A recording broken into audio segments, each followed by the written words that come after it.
नमस्कार दोस्तों, आपका स्वागत है अकेला व्यक्ति हर बार यूट्यूब चैनल पर। दोस्तों, ये एक बहुत प्रेरणादायक कहानी है। आपने निवेदन है कि अंत तक बने रहना। चलिए अब ज्यादा समय न लेते हुए शुरू करते हैं। सूर्यपुर नाम का वह नगर बाहर से देखने में जितना समृद्ध दिखाई देता था, भीतर से उतना ही भय और बेचैनी से भरा हुआ था। सुबह होते ही बाजारों में लोगों की आवाजाही शुरू हो जाती। बैलगाड़ियों के पहिए कच्ची सड़कों पर धूल उड़ाते हुए निकलते थे। दूर मंदिरों से घंटियों की ध्वनि सुनाई देती थी। मसालों और तेल की गंध हवा में घुल जाती थी। लेकिन इन सब के बीच उस नगर के लोगों के मन में एक ऐसा भय था जो किसी राजा का नहीं, किसी डाकू का नहीं, बल्कि एक व्यापारी का था। उस व्यापारी का नाम था सेठ धनवीर। धनवीर का नाम सुनते ही लोगों के चेहरे बदल जाते थे। कुछ लोग उसके सामने सिर झुका लेते थे, कुछ रास्ता बदल लेते और कुछ मन ही मन उसे कोसते हुए आगे बढ़ जाते थे। नगर में शायद ही कोई ऐसा परिवार था जिसने कभी ना कभी उससे कर्ज ना लिया हो। किसी ने बेटी के विवाह के लिए, किसी ने बीमारी में दवा के लिए, किसी ने खेत बचाने के लिए, तो किसी ने भूख से बचने के लिए। लेकिन धनवीर के लिए लोगों की मजबूरी केवल एक अवसर थी, एक ऐसा अवसर जिससे वह और अधिक धन कमा सकता था। उसकी दुकान नगर के बीचों बीच थी। बहुत विशाल दुकान, बाहर भारी लकड़ी का दरवाजा जिसके ऊपर पीतल की नक्काशी थी। दुकान के भीतर बड़े बड़े संदूक रखे रहते थे जिसमें सोने चांदी के सिक्के भरे होते थे। दीवारों पर मोटे मोटे हिसाब के बही खाते टंगे रहते थे जिनमें नगर के आधे लोगों का जीवन कैद था। वहाँ हर आने वाला व्यक्ति ग्राहक नहीं होता था। अधिकांश लोग अपनी मजबूरी लेकर आते थे और लौटते समय अपनी आत्मा का एक हिस्सा वहीं छोड़ जाते थे। धनवीर सुबह होते ही दुकान पर बैठ जाता। उसके चेहरे पर हमेशा एक कठोरता रहती। उसकी आंखों में ना दया थी ना अपनापन। वह जब हिसाब लिखा तो ऐसा लगता मानो किसी इंसान का नहीं, किसी पत्थर का हृदय हो। लोग कांपते हुए उसके सामने बैठते और वह बहुत शांत स्वर में कहता, मैंने तुम्हें समय दिया था, अब समय पूरा हो चुका है, ब्याज बढ़ेगा। एक दिन दोपहर के समय एक बूढ़ा किसान उसकी दुकान पर आया। उसके कपड़े मैले थे, चेहरे पर थकान थी, आंखों में विनती थी, उनके हाथ कांप रहे थे। उसने धीरे से कहा, सेठ जी, इस बार फसल सूख गई, बस 1 महीने का समय और दे दीजिए, मैं आपका एक एक पैसा लौटा दूंगा। धनवीर ने बिना उसकी ओर देखे बही खाता खोला और बोला, तू यह बात पिछले महीने भी कह चुका है, लेकिन इस बार सच कह रहा हूँ सेठ जी। धनवीर ने पहली बार उसकी ओर देखा और उसकी आंखों में कोई संवेदना नहीं थी। उसने कठोर स्वर में कहा, सच में गरीब आदमी का भी सच उसकी गरीबी जैसा ही होता है। कमजोर, अगर पैसे नहीं हैं तो अपना खेत छोड़ दे। वह बूढ़ा व्यक्ति वहीं घुटनों पर बैठ गया।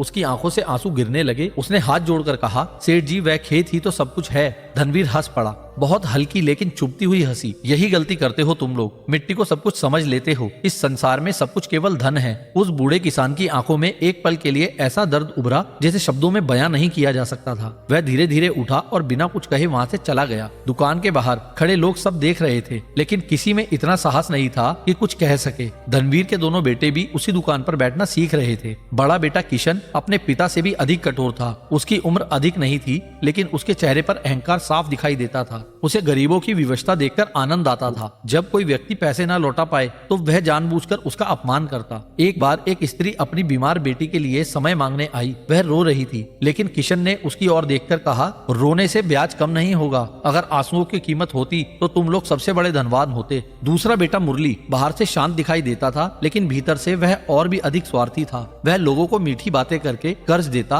और फिर धीरे धीरे उन्हें ऐसे जाल में फंसा देता कि उनका सब कुछ छिन जाता। नगर में लोग कहते थे कि धनवीर के दोनों बेटे उसके पापों की परछाई हैं, लेकिन उसी घर में एक और आत्मा थी जो उस वातावरण से बिल्कुल अलग थी। प्रज्ञा, धनवीर की बेटी, जब वह घर के आंगन से गुजरती थी तो ऐसा लगता था जैसे तपती दोपहरी में ठंडी हवा का झोंका बह गया हो। उसके चेहरे पर एक अजीब शांति थी, उसकी आंखों में करुणा थी। वह अक्सर घर की छत पर बैठकर दूर आकाश को देखा करती। उसे धन से कभी मोह नहीं रहा। जब घर में लोग सिक्कों की खनक सुनकर प्रसन्न होते, तब वह चुपचाप किसी गरीब बच्चे को भोजन खिलाने चली जाती। उसकी माँ अक्सर कहती, इस लड़की ने इस घर में कैसे जन्म ले लिया, इसका मन तो किसी साध्वी जैसा है। प्रज्ञा बचपन से ही भगवान बुद्ध के उपदेशों की ओर आकर्षित थी। नगर के बाहर एक पुराना पीपल का वृक्ष था, जहाँ कभी कभी भिक्षु आकर बुद्ध की बातें सुनाया करते थे। प्रज्ञा चुपचाप वहां जाकर बैठ जाती और घंटों सुनती रहती। उसे बुद्ध की एक बात सबसे अधिक छूती थी, जिस मन में लालच है वहां शांति कभी नहीं ठहरती। वह जब भी यह सुनती, उसके मन में अपने पिता का चेहरा उभर आता। रात को जब पूरा घर सो जाता, तब भी प्रज्ञा कई बार अपने पिता के कमरे से आवाजें सुनती। सिक्कों की खनक, बही खातों के पन्ने पलटने की आवाज। धनवीर आधी रात तक हिसाब करता था। उसके पास इतना धन था कि 7 पीढ़ियां बिना काम किए जी सकती थी, लेकिन फिर भी उसके भीतर एक भय था, ऐसा भय जिसे वह स्वयं भी नहीं समझ पाता था। एक रात उसकी पत्नी ने उससे कहा, इतनी रात गए भी जाग रहे हो, कुछ देर विश्राम कर लीजिए। धनवीर ने चिढ़कर कहा, विश्राम विश्राम गरीब लोग करते हैं, जिसने धन कमाना छोड़ दिया उसने जीवन हार दिया। उसकी पत्नी धीरे से बोली, लेकिन आप पिछले कई महीनों से ठीक से सोए नहीं हैं। धनवीर कुछ क्षण चुप रहा, फिर बोला, नींद नींद उन्हीं को आती है जिनके पास खाने के लिए कुछ नहीं होता। उसकी पत्नी उसकी ओर देखती रह गई। उसे पहली बार लगा कि उसका पति धनवान होकर भी भीतर से बहुत गरीब है। धीरे धीरे नगर में धनवीर का अत्याचार बढ़ता गया। लोग उससे डरते थे, लेकिन उससे घृणा भी करते थे। उसका पड़ोसी हरिदास एक गरीब आदमी था। वह दिन भर मजदूरी करता और शाम को थका हुआ घर लौटता। उसका छोटा सा घर धनवीर की हवेली के ठीक सामने था। हरिदास के घर में धन नहीं था, लेकिन वहां शांति थी। रात को जब धनवीर अपनी हवेली में करवटें बदलता रहता, तब हरिदास अपनी टूटी खाट पर गहरी नींद में सो जाता। उसकी पत्नी और बच्चे भी हंसते रहते। कई बार धनवीर अपनी खिड़की से उन्हें देखता और भीतर ही भीतर जल उठता। एक रात उसने देखा कि हरिदास अपने बच्चों के साथ सूखी रोटी खा रहा था, लेकिन उसके चेहरे पर संतोष था। उसी क्षण धनवीर को अजीब बेचैनी हुई। उसने अपने कमरे में रखे सोने के संदूक खोले, सिक्कों को हाथ में लिया, लेकिन उसे शांति नहीं मिली। वह रात भर जागता रहा। धीरे धीरे उसकी आंखों के नीचे काले घेरे पड़ने लगे। उसका स्वभाव चिड़चिड़ा हो गया। छोटी छोटी बातों पर वह क्रोधित हो उठता। उसे हर समय ऐसा लगता मानो कोई उसका धन छीन लेगा। वह कई बार रात को उठकर संदूक गिनता। एक रात उसने सपने में देखा कि उसके सारे सिक्के राख बन गए हैं। वह घबराकर उठा। उसके माथे पर पसीना था। उसने तुरंत संदूक खोले और सिक्के गिनने लगा। उसकी पत्नी जाग गई। उसने कहा, यह सब क्या है? धनवीर कांपती आवाज में बोला, मुझे लगा सब खत्म हो गया। उसकी पत्नी ने बहुत शांत स्वर में कहा, जिस धन को बचाने के लिए इंसान अपनी नींद खो दे, वह धन नहीं, श्राप होता है। लेकिन धनवीर ने उसकी बात अनसुनी कर दी। उधर प्रज्ञा अपने पिता को देखकर भीतर ही भीतर टूट रही थी। वह समझती थी कि उसके पिता को बीमारी शरीर की नहीं, मन की है। कई बार वह उनके पास बैठती और बुद्ध की बातें सुनाने का प्रयास करती। एक दिन उसने कहा, पिताजी, क्या कभी आपने सोचा है कि मनुष्य को वास्तव में कितनी आवश्यकता होती है? धनवीर हंस पड़ा। यह बातें वही करते हैं जिनके पास धन नहीं होता, लेकिन यदि धन होने पर भी शांति ना मिले तो? धनवीर ने कठोर स्वर में कहा, शांति भूख नहीं मिटाती। प्रज्ञा कुछ क्षण चुप रही, फिर बोली, और लालच कभी तृप्त नहीं होता। धनवीर ने क्रोध में कहा, बस तुम भी अपनी माँ जैसी बातें करने लगी हो। यह बुद्ध वुद्ध सब गरीबों को बहलाने की बातें हैं। संसार में वही पूजनीय है जिसके पास धन है। प्रज्ञा ने पिता की आंखों में देखा। उसे पहली बार लगा कि उसके पिता स्वयं से भाग रहे हैं। समय बीतता गया। नगर में सूखा पड़ने लगा। लोगों की हालत खराब होने लगी। लेकिन धनवीर और उसके बेटे इस संकट को भी अवसर की तरह देखने लगे। ब्याज और बढ़ा दिया गया। लोग मजबूरी में अपने घर, खेत, गहने सब गिरवी रखने लगे। एक दिन किशन ने कहा, पिताजी, यह सूखा हमारे लिए वरदान है। लोग जितने गरीब होंगे उतना ही हमारे पास झुकेंगे। धनवीर ने गर्व से अपने बेटे की ओर देखा। उसे लगा उसका बेटा उससे भी अधिक चतुर निकला। लेकिन प्रज्ञा यह सब सुन रही थी। उसके मन में बहुत पीड़ा हुई। उस रात वह सो नहीं सकी। वह छत पर जाकर बैठ गई। ऊपर आकाश में चंद्रमा शांत था। दूर कहीं मंदिरों की घंटियां बज रही थी। उसने आंखें बंद की और मन ही मन बुद्ध का स्मरण किया। उसके भीतर एक ही प्रश्न उठ रहा था, क्या धन के पीछे भागता मन कभी शांत हो सकता है? और उसी रात हवेली के भीतर धनवीर फिर करवटें बदल रहा था। उसके पास रेशमी बिस्तर थे, सोने के संदूक थे, नौकर थे, प्रतिष्ठा थी, लेकिन नींद नहीं थी। उसे बार बार ऐसा लगता जैसे अंधेरे में कोई खड़ा उसे देख रहा हो, जैसे उन सभी लोगों की बद्दुआएं उसके कमरे की दीवारों में उतर आई हों।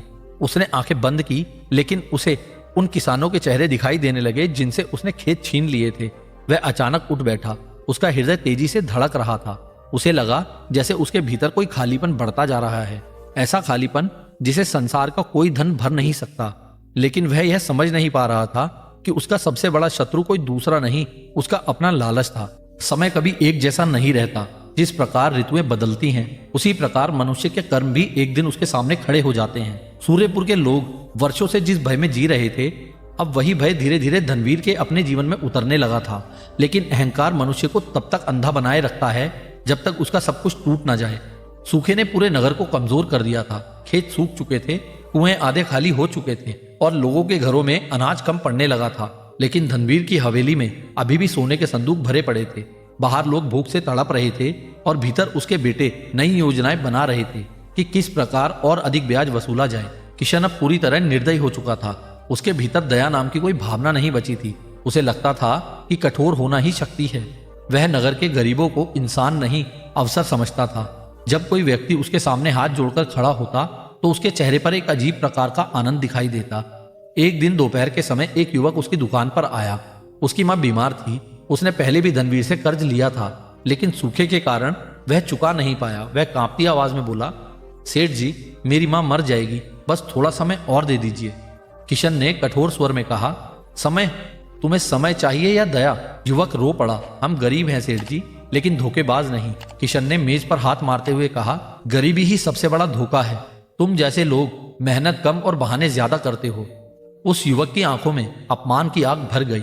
वह धीरे से बोला, किसी की मजबूरी पर महल खड़ा करने वाले लोग कभी सुखी नहीं रहते। किशन क्रोध से उठ खड़ा हुआ और अपने नौकरों को उसे बाहर निकालने का आदेश दे दिया। उस दिन प्रज्ञा ने यह सब देखा। उसके भीतर बहुत गहरा दुख उठा। उसे पहली बार लगा कि उसका परिवार धन के नशे में मनुष्यता खो चुका है।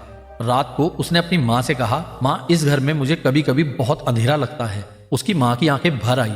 उसने धीरे से कहा, बेटी, जहां धन करुणा से बड़ा हो जाए वहां अंधेरा ही बसता है। उधर धनवीर की बेचैनी और बढ़ती जा रही थी। उसे कई कई रातों तक नींद नहीं आती। कभी वह आधी रात को उठकर संदूक गिनने लगता, कभी नौकरों पर चिल्लाने लगता, कभी बिना कारण क्रोधित हो जाता। उसे हर समय ऐसा लगता जैसे कोई अनिष्ट होने वाला था। एक रात वह अचानक चीखते हुए उठा। उसकी पत्नी घबरा गई। उसने देखा कि धनवीर का पूरा शरीर पसीने से भीगा हुआ था। उसने बोला, क्या हुआ? धनवीर कांपती आवाज में बोला, मैंने देखा कोई मेरे सारे सिक्के आग में फेंक रहा था और लोग हंस रहे थे। उसकी पत्नी ने शांत स्वर में कहा, जिस धन में लोगों के आंसू मिले हों वह एक दिन जलता ही है। लेकिन धनवीर अब भी अपनी गलती स्वीकार करने को तैयार नहीं था। वह भीतर से टूट रहा था, पर बाहर से और कठोर बनता जा रहा था। धीरे धीरे नगर के लोगों के मन में विद्रोह जन्म लेने लगा। लोग धनवीर से घृणा करने लगे थे। कई परिवार रातों रात नगर छोड़कर भागने लगे ताकि उसका कर्ज और अपमान से बच सके। लेकिन धनवीर को इसका अभ्यास नहीं था। उसे लगता था कि लोग डरकर कहीं नहीं जा सकते। एक दिन सुबह जब वह दुकान पर पहुंचा तो उसका चेहरा अचानक उतर गया। कई बही खातों के नाम के सामने अब केवल खालीपन था। जिन लोगों पर सबसे अधिक कर्ज था वे अपने घर छोड़कर भाग चुके थे। किशन क्रोध से भर उठा। उसने चिल्लाकर कहा, उसे ढूंढ कर लाओ, कोई हमारा पैसा लेकर भाग नहीं सकता। मुरली भी घबराया हुआ था। पहली बार उसे समझ आया कि धन हमेशा लौटकर नहीं आता, लेकिन यह तो केवल शुरुआत थी। कुछ ही दिनों बाद एक ऐसी घटना हुई जिसने धनवीर के जीवन की नींव ही हिला दी। किशन एक किसान के घर गया था जिससे उसने बहुत अधिक ब्याज मांगा था। किसान कई दिनों से परेशान था। उसकी पत्नी बीमार थी, बच्चे भूखे थे, लेकिन किशन ने उसकी एक ना सुनी। उसने सबके सामने उसका अपमान किया और उसका घर उससे छीन लेने की धमकी दी थी। उस अपमान के बाद उस किसान ने उसी रात आत्महत्या कर ली। नगर में आग की तरह यह बात फैल गई। लोगों के भीतर वर्षों से दबा हुआ क्रोध अब फूटने लगा। कई लोगों ने धनवीर के परिवार को शाप देना शुरू कर दिया। बाजारों में लोग धीरे धीरे उनके खिलाफ बातें करने लगे। लेकिन सबसे भयानक घटना अभी बाकी थी। एक रात किशन कुछ लोगों के साथ कर्ज वसूलने बाहर गया। रास्ता जंगल से होकर गुजरता था। वहां कुछ ऐसे लोग छिपे बैठे थे जिनका सब कुछ ब्याज के कारण बर्बाद हो चुका था। उनके भीतर बदले की आग थी। उस रात जंगल में क्या हुआ कोई ठीक से नहीं जान पाया। सुबह केवल किशन का घायल शरीर मिला। वह जीवित नहीं था। जब उसकी लाश हवेली में लाई गई तो पहली बार धनवीर के पैरों तले जमीन खिसक गई। उसका चेहरा सफेद पड़ गया। उसकी आंखें पत्थर की तरह जड़ हो गई थी। उसने अपने बेटे को हिलाया, पुकारा, लेकिन कोई उत्तर नहीं मिला। उसकी पत्नी फूट फूट कर रोने लगी। मुरली भय से कांप रहा था, लेकिन सबसे अधिक शांत प्रज्ञा थी। उसकी आंखों में आंसू थे, पर उनमें एक गहरा सत्य भी था। उसे समझ आ गया था कि कर्म लौटकर आ चुके हैं। उस रात हवेली में कोई नहीं सोया, लेकिन सबसे अधिक भयावह स्थिति धनवीर की थी। वह अपने कमरे में अकेला बैठा रहा। पहली बार उसके हाथ कांप रहे थे। उसे लग रहा था जैसे उसके चारों ओर अंधेरा फैल गया हो। वह अपने बेटे के चेहरे को भूल नहीं पा रहा था। उसे याद आने लगे वे सभी लोग जिनके घर उसने उजाड़े थे। उसे याद आने लगे वे आंसू जिन्हें उसने कभी महत्व नहीं दिया। उसे पहली बार अपने भीतर भय नहीं, अपराध दिखाई देने लगा। दिन बीतते गए। नगर के लोग अब खुलकर धनवीर से दूर होने लगे। उसके कई नौकर काम छोड़कर चले गए। जिन लोगों को उसने कर्ज दिया था वे या तो नगर छोड़ चुके थे या उसके खिलाफ हो चुके थे। धीरे धीरे उसका व्यापार टूटने लगा। मुरली भी भयभीत रहने लगा। वह अब पहले जैसा कठोर नहीं रहा था। उसे हर समय लगता था कि कहीं उसका भी वही अंत ना हो। एक रात धनवीर अकेला बैठा रो रहा था। उसकी आंखों के नीचे काले घेरे थे। चेहरा बूढ़ा लगने लगा था। उसके सामने सोने के संदूक रखे थे, लेकिन अब वे उसे ढांढस नहीं दे पा रहे थे। तभी प्रज्ञा धीरे से उसके पास आई। बहुत देर तक वह चुप खड़ी रही। फिर उसने कहा, पिताजी, अब समझ आया कि धन सब कुछ नहीं होता। धनवीर की आंखों से आंसू बह निकले। वह टूट चुकी आवाज में बोला, मैंने क्या खो दिया प्रज्ञा? मैंने क्या कर दिया? प्रज्ञा उसके पास बैठ गई। उसने पहली बार अपने पिता का हाथ पकड़ा, वह हाथ जो जीवन भर केवल धन पकड़ता रहा था। आज कांप रहा था। पिताजी, अभी देर नहीं हुई है, धनवीर ने कमजोर स्वर में पूछा। क्या मेरे जैसे व्यक्ति को भी शांति मिल सकती है? प्रज्ञा ने धीरे से कहा, यदि मनुष्य अपने अंधकार को स्वीकार कर ले तो प्रकाश का मार्ग खुल जाता है। कुछ दिनों बाद प्रज्ञा अपने पिता को लेकर नगर से दूर वन की ओर गई, जहां भगवान बुद्ध ठहरे हुए थे। सुबह का समय था, हवा शांत थी, वृक्षों से पत्तियां धीरे धीरे गिर रही थी। वहां अजीब प्रकार की शांति थी। धनवीर ने पहली बार ऐसा ध्यान देखा जहां लोग धन के बिना शांत दिखाई दे रहे थे। वह बुद्ध के सामने पहुंचा। भगवान बुद्ध शांत भाव से बैठे थे। उनके चेहरे पर ऐसी करुणा थी जिसे देखकर धनवीर की आंखें झुक गईं। कुछ देर तक मौन रहा, फिर बुद्ध ने धीरे से पूछा, क्यों आए हो? धनवीर रो पड़ा। वर्षों से दबे आंसू बाहर आने लगे। मैंने सब खो दिया, मेरा पुत्र मर गया, मेरा धन चला गया, मेरी नींद चली गई, मेरा मन जल रहा है। बुद्ध शांत रहे। उन्होंने कहा, तुम्हारा मन आज नहीं जल रहा, वह तो उस दिन से जल रहा है जिस दिन तुमने दूसरों के दुख पर अपना सुख बनाना शुरू किया था। धनवीर कांप उठा। बुद्ध आगे बोले, मनुष्य धन से घर भर सकता है, लेकिन यदि उसका मन लालच से भरा हो तो वह कभी विश्राम नहीं पा सकता। जिस रात तुमने किसी भूखे की पुकार अनसुनी की थी, उसी रात तुम्हारी नींद तुमसे दूर चली गई थी। धनवीर फूट पड़ा। क्या मेरे पापों का कोई अंत नहीं? बुद्ध ने उसकी ओर करुणा से देखा। हर कर्म लौटकर आता है, लेकिन जिस क्षण मनुष्य जाग जाता है उसी क्षण उसका नया जन्म शुरू हो जाता है। मैं क्या करूं प्रभु? उन लोगों को लौटाओ जिनसे तुमने छीन लिया। जिन आंखों में आंसू दिए हैं वहीं शांति पहुंचाओ। धन को भगवान मत बनाओ, करुणा को अपना धर्म बनाओ। उस दिन बहुत देर तक धनवीर बुद्ध के चरणों में बैठा रहा।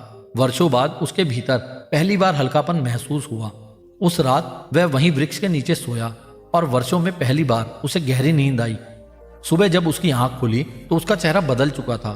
उसमें पहले वाला अहंकार नहीं था। वह सूर्यपुर लौटा, लेकिन अब वह पुराना धनवीर नहीं था। उसने धीरे धीरे लोगों के कर्ज माफ करने शुरू किए। जिनके खेत छीन लिए थे उन्हें वापस लौटाया। गरीबों के लिए अन्न भंडार खुलवाए, नगर में कुएं खुदवाए। जिन घरों में उसने अंधेरा फैलाया था वहां दीप जलाए गए। लोग पहले विश्वास नहीं कर पाए, लेकिन समय के साथ उन्हें समझ आया कि वह सचमुच बदल चुका है। धीरे धीरे उसका व्यापार फिर बढ़ने लगा। लोग अब उससे डरते नहीं थे, वे सम्मान करते थे। और इस बार उसके धन में लोगों की बद्दुआ नहीं थी, आशीर्वाद शामिल थे। एक रात वह अपनी हवेली की छत पर बैठा था। हवा शांत थी। दूर मंदिर की घंटियां बज रही थी। प्रज्ञा उसके पास आई, मुस्कुराकर बोली, पिताजी, आजकल आपको नींद आ जाती है। धनवीर की आंखें भर आई। उसने आकाश की ओर देखते हुए कहा, पहले मेरे पास धन था लेकिन शांति नहीं। आज मेरे पास शांति है, इसलिए सब कुछ है। दोस्तों, आपको ये कहानी कैसी लगी हमें कमेंट में जरूर बताएं। अब चलते हैं अगली कहानी की तरफ। रात का समय था। आसमान में बादल तो थे, लेकिन उनमें बारिश नहीं थी। हवा सूखी थी और गांव कुंडेश्वर की गलियों में ऐसा सन्नाटा फैला था जैसे यहां लोग नहीं, सिर्फ थकी हुई सांसें रहती हों। दूर कहीं एक कुत्ता रो रहा था और बीच बीच में किसी बच्चे के खांसने की आवाज सुनाई दे जाती थी। गांव के बाहर एक पुराना पीपल का पेड़ था। उसके नीचे एक बूढ़ा आदमी बैठा कांप रहा था। उसके हाथ में पीतल का छोटा कटोरा था, लेकिन कटोरा खाली था। उसकी आंखें गांव की सबसे बड़ी दुकान की तरफ टिकी थीं। वह दुकान थी लाला शिव प्रसाद राशन भंडार। पूरा गांव उसी दुकान पर निर्भर था। सरकारी अनाज हो, गेहूं हो, चावल हो या तेल, सब कुछ वहीं से मिलता था।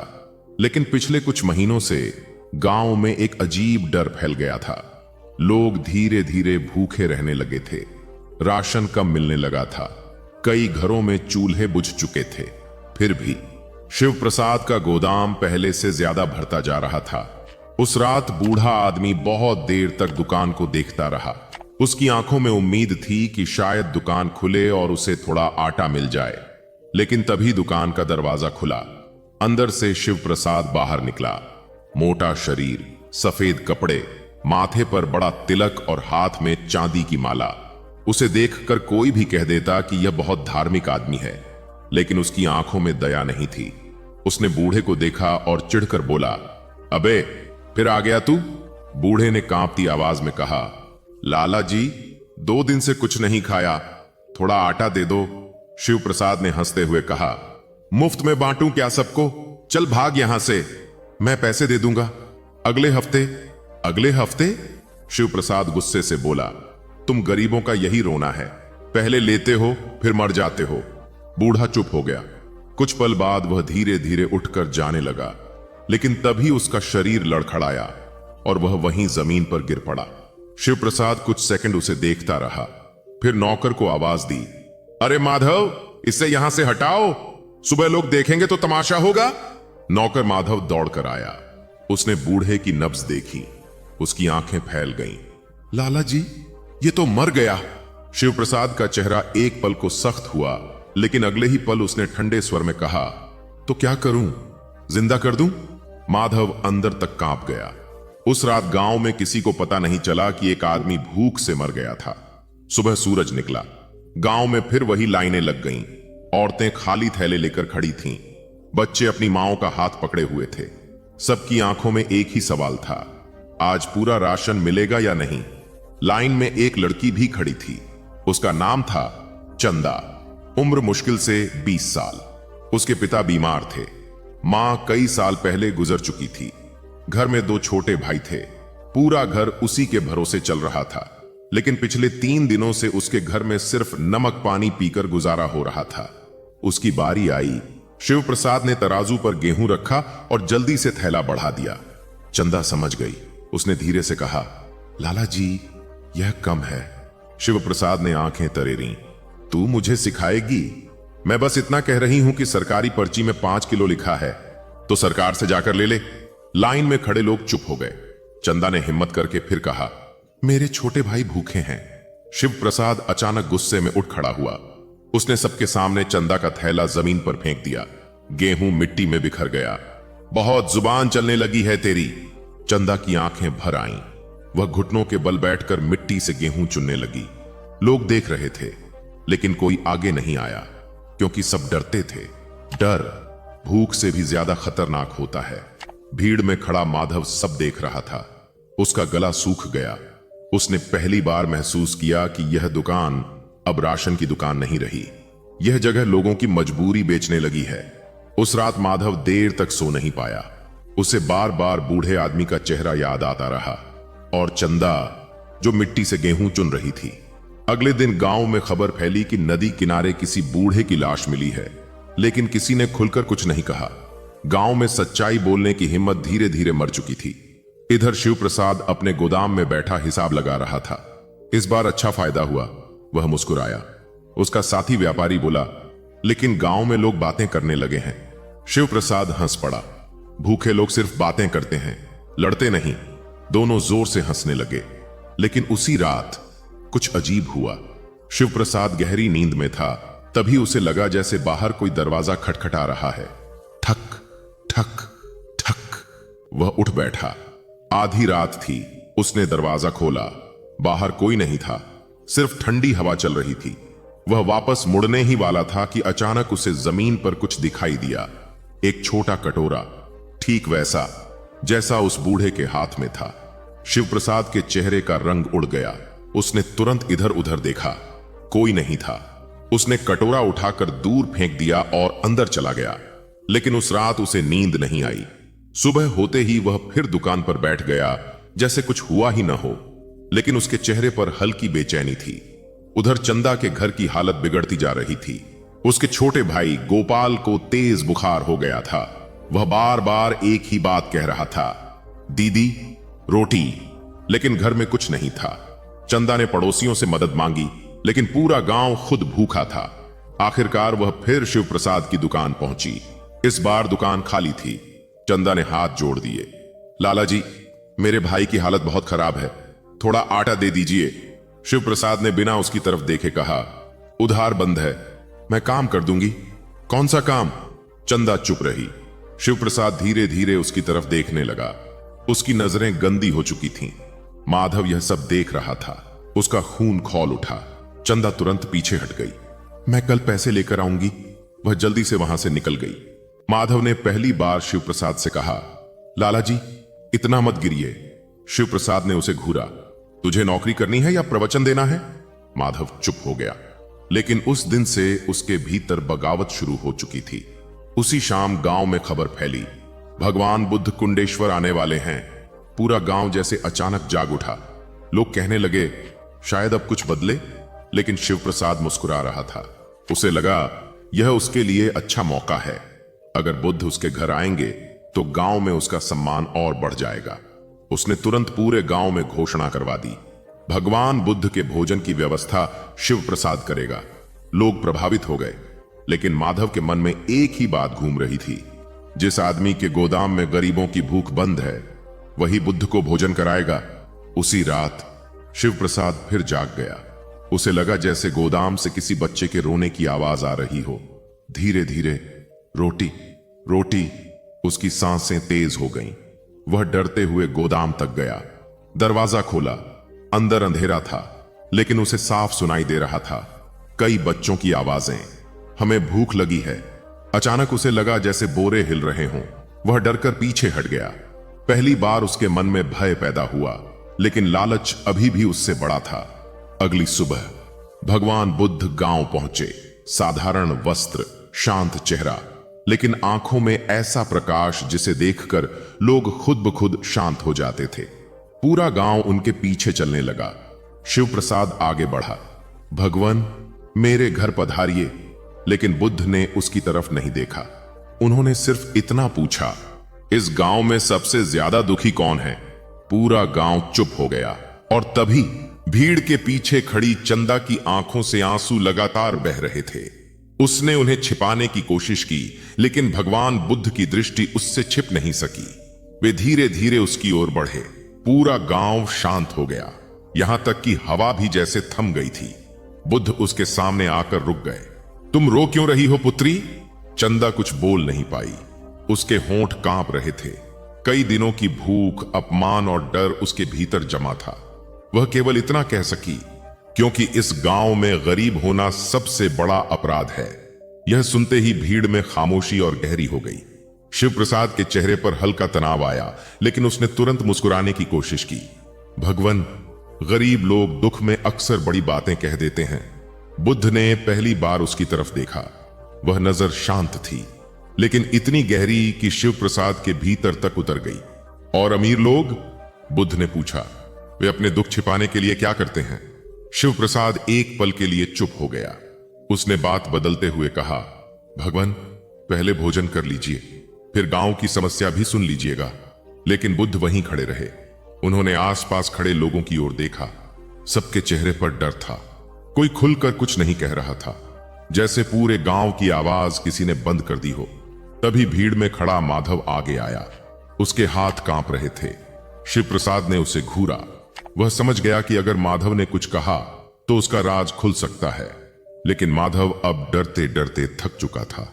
उसने धीमे स्वर में कहा, भगवान, इस गांव में लोग भूख से मर रहे हैं। भीड़ में हलचल हुई। शिव प्रसाद चिल्लाया, झूठ!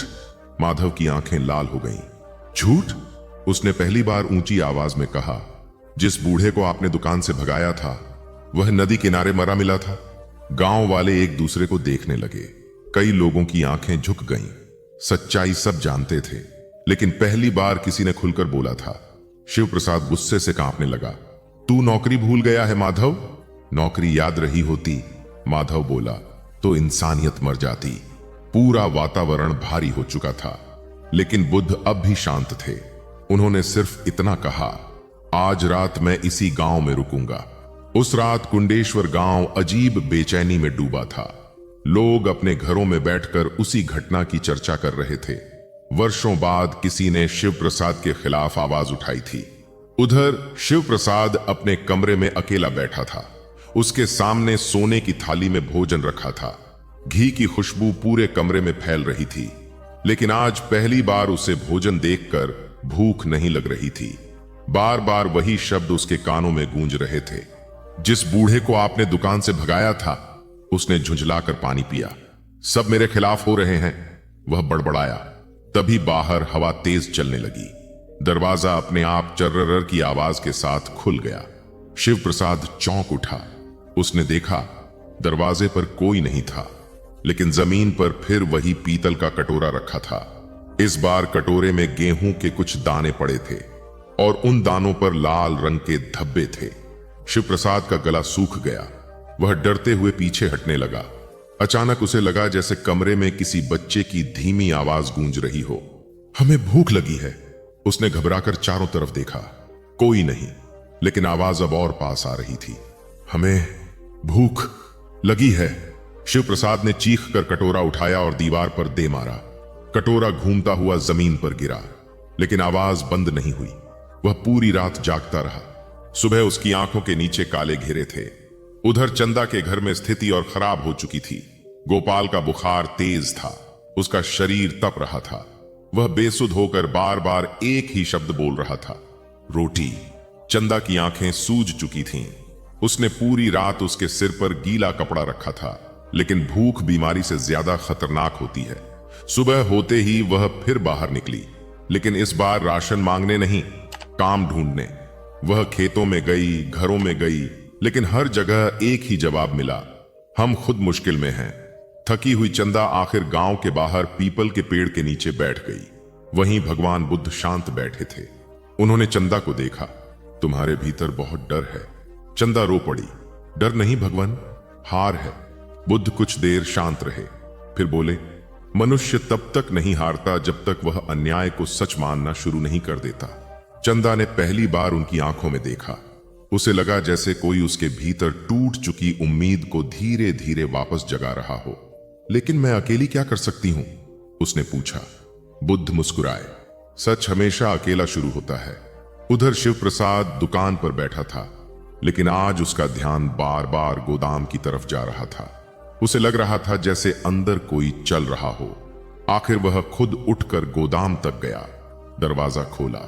अंदर सब सामान्य था, लेकिन तभी उसकी नजर एक बोरे पर पड़ी। बोरे पर छोटे छोटे हाथों के निशान बने हुए थे, मिट्टी से सने हुए हाथ। शिव प्रसाद के पैरों तले जमीन खिसक गई। उसने घबराकर बोरा हटाया। नीचे वही छोटा पीतल का कटोरा रखा था। अब की बार कटोरे में सिर्फ एक सूखी रोटी थी, और अचानक उसे लगा जैसे पूरा गोदाम बच्चों की आवाजों से भर गया हो। रोटी, रोटी, रोटी। वह चीखता हुआ बाहर भागा। माधव ने पहली बार शिव प्रसाद की आंखों में डर देखा, सच्चा डर। उस रात बुद्ध गांव के बीच पुराने बरगद के नीचे बैठे थे। पूरा गांव उनके आसपास जमा था।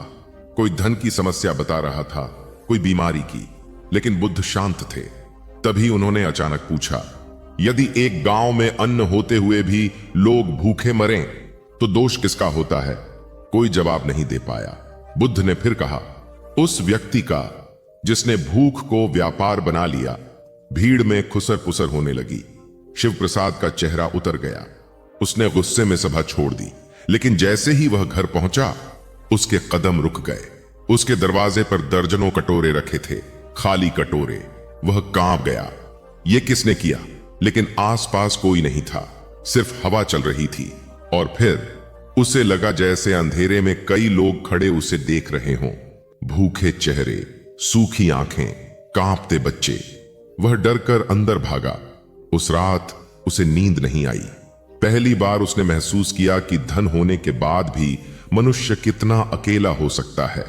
सुबह होते ही खबर फैली, गोपाल की हालत बहुत गंभीर है।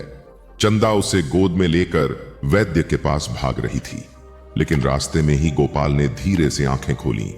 दीदी। हाँ गोपाल, आज रोटी मिलेगी ना? चंदा रो पड़ी, लेकिन जवाब देने से पहले ही गोपाल का हाथ ढीला पड़ गया। उसकी सांस रुक चुकी थी। पूरा गांव स्तब्ध रह गया। चंदा सड़क पर बैठकर चीख चीख कर रोने लगी। उसकी आवाज पूरे गांव में गूंज रही थी, और दूर खड़ा शिव प्रसाद यह सब देख रहा था। उसके हाथ कांपने लगे। उसे अचानक गोपाल की जगह अपना बचपन दिखाई देने लगा। हां, वह भी कभी भूखा बच्चा था। उसे याद आया कैसे बचपन में उसकी मां दूसरों के घरों से बासी रोटियां मांगकर लाती थी। कैसे एक रात उसके छोटे भाई की भूख से मौत हो गई थी, और उसी दिन उसने मन में ठान लिया था, अब मैं कभी गरीब नहीं रहूंगा। लेकिन धन कमाने की उस आग में वह यह भूल गया था कि भूख कैसी होती है। आज वर्षों बाद गोपाल की लाश देखकर उसका दबा हुआ अतीत जाग चुका था। उसकी आंखों से आंसू बहने लगे। वह लड़खड़ाते हुए बुद्ध के पास पहुंचा। पूरा गांव देख रहा था। शिव प्रसाद पहली बार घुटनों पर गिरा। भगवान, उसकी आवाज टूट रही थी, मुझे बचा लीजिए। बुद्ध ने शांत स्वर में पूछा, किससे? शिव प्रसाद रो पड़ा अपने आप से। कुछ पल की खामोशी के बाद बुद्ध बोले, जिस दिन मनुष्य दूसरों की भूख महसूस करने लगे, उसी दिन उसका पुनर्जन्म शुरू होता है। शिव प्रसाद फूट फूट कर रोने लगा। उसने उसी समय गोदाम की चाबियां निकालकर जमीन पर रख दी। आज से यह अन्न मेरा नहीं। पूरा गांव स्तब्ध था। शिव प्रसाद खुद गोदाम तक गया। उसने बड़े दरवाजे खोले। अनाज के ढेर सामने थे। लोगों की आंखें फैल गईं। कई औरतें रोने लगीं। शिव प्रसाद कांपती आवाज में बोला, मैंने तुम्हारा हक छीना, मुझे कभी माफ मत करना, लेकिन आज कोई भूखा नहीं सोएगा। उस दिन वर्षों बाद कुंडेश्वर में हर घर का चूल्हा जला, लेकिन सबसे बड़ा बदलाव अन्न से नहीं आया था। सबसे बड़ा बदलाव उस आदमी में आया था जिसने पहली बार समझा कि गरीब का हक खाकर कमाया गया धन इंसान को अमीर नहीं बनाता, उसे अंदर से खोखला कर देता है। अगली सुबह भगवान बुद्ध गांव छोड़ने लगे। पूरा गांव उन्हें विदा करने आया। शिव प्रसाद सबसे पीछे खड़ा था। उसकी आंखों में अब घमंड नहीं था, सिर्फ पश्चाताप। जाते जाते बुद्ध रुके। उन्होंने पीछे मुड़कर कहा, भूख केवल पेट की नहीं होती। कुछ लोग धन के लिए इतने भूखे हो जाते हैं कि अपनी आत्मा तक बेच देते हैं। हवा धीरे धीरे बह रही थी और उस दिन के बाद कुंडेश्वर गांव में लोग जब भी किसी भूखे को भोजन कराते तो बच्चों से एक बात जरूर कहते, कभी किसी गरीब की थाली मत छीनना, क्योंकि भूखे की बद्दुआ बहुत दूर तक जाती है। विराजपुर गांव दूर दूर तक अपने प्राचीन शिव मंदिर के लिए जाना जाता था। लोग कहते थे कि उस मंदिर में वर्षों से जलता दीपक कभी बुझा नहीं। दूर गांवों से लोग दर्शन करने आते, चढ़ावा चढ़ाते और लौटते समय अपने साथ यह विश्वास लेकर जाते कि वहां की मिट्टी में कोई दिव्य शक्ति है। लेकिन सच हमेशा वैसा नहीं होता जैसा दूर से दिखाई देता है। मंदिर जितना भव्य था, उसके पीछे का गांव उतना ही गरीब था। मंदिर की ऊंची पत्थर की दीवारों के बाहर कई घर ऐसे थे जहां 2 वक्त का भोजन भी मुश्किल से बनता था। बारिश कम होने लगी थी। खेत सूख रहे थे। गरीब लोग अपने बच्चों के लिए अनाज जुटाने में लगे रहते, जबकि मंदिर के भीतर सोने चांदी के दान के ढेर बढ़ते जा रहे थे। मंदिर का मुख्य पुजारी था पंडित देवशरण। लंबा दुबला शरीर, सफेद दाढ़ी, माथे पर बड़ा चंदन तिलक और आवाज इतनी मधुर कि लोग उसकी बातों को भगवान का वचन मानते थे। गांव में कोई बीमार पड़ता तो देवशरण पूजा करवाता, कोई शादी होती तो वही मंत्र पढ़ता, कोई मर जाता तो अंतिम संस्कार भी वही कराता। लोग उसे संत समान मानते थे, लेकिन हर इंसान के भीतर एक ऐसा कोना होता है जहां वह दुनिया को झांकने नहीं देता। देवशरण के भीतर भी ऐसा ही एक अंधेरा था। उसकी पत्नी का नाम था कमला। कमला शांत स्वभाव की स्त्री थी। वर्षों से वह अपने पति के चेहरे को पढ़ते पढ़ते इतनी समझदार हो चुकी थी कि उसकी आंखों के पीछे छिपा डर भी पहचान लेती थी। पिछले कुछ महीनों से उसने महसूस किया था कि देवशरण रात में अक्सर अचानक जाग जाता है। कभी मंदिर के पीछे अकेले चला जाता, कभी घंटों बैठा किसी गहरी सोच में खोया रहता। लेकिन जब भी कमला पूछती, क्या बात है, देवशरण हमेशा मुस्कुरा देता, कुछ नहीं। उनका बेटा था मोहन, 24 वर्ष का युवक, शांत लेकिन भीतर से बेचैन। वह बचपन से मंदिर में बड़ा हुआ था, लेकिन अब उसे लगने लगा था कि मंदिर धीरे धीरे पूजा का स्थान कम और धन का केंद्र ज्यादा बनता जा रहा है। उसे सबसे ज्यादा तकलीफ तब होती जब गरीब लोग मंदिर में मदद मांगने आते और बदले में उन्हें केवल उपदेश मिलते। एक शाम उसने अपने पिता से कहा, पिताजी, मंदिर के भंडार में इतना अन्न रखा है, फिर भी बाहर बच्चे भूखे क्यों हैं? देवशरण कुछ पल चुप रहा, फिर बोला, मंदिर नियमों से चलता है बेटा, भावनाओं से नहीं। मोहन ने पहली बार पिता की आंखों में देखकर कहा, जहां इंसानियत नियमों से हार जाए वहां भगवान नहीं रहते। देवशरण का चेहरा कठोर हो गया। तुम अभी दुनिया नहीं समझते। मोहन चुप हो गया, लेकिन उसके भीतर सवाल बढ़ते जा रहे थे। देवशरण की बेटी थी किरण, उम्र 19 वर्ष, शांत और दयालु। मंदिर आने वाले गरीब बच्चों को चुपके से भोजन दे देती थी। उसे लगता था कि भगवान को फूलों से ज्यादा भूखे इंसानों की जरूरत होती है। मंदिर में एक और व्यक्ति था, हरिनाथ। वह वर्षों से मंदिर का सेवक था। झुकी हुई कमर, थकी आंखें और चेहरे पर हमेशा अजीब डर।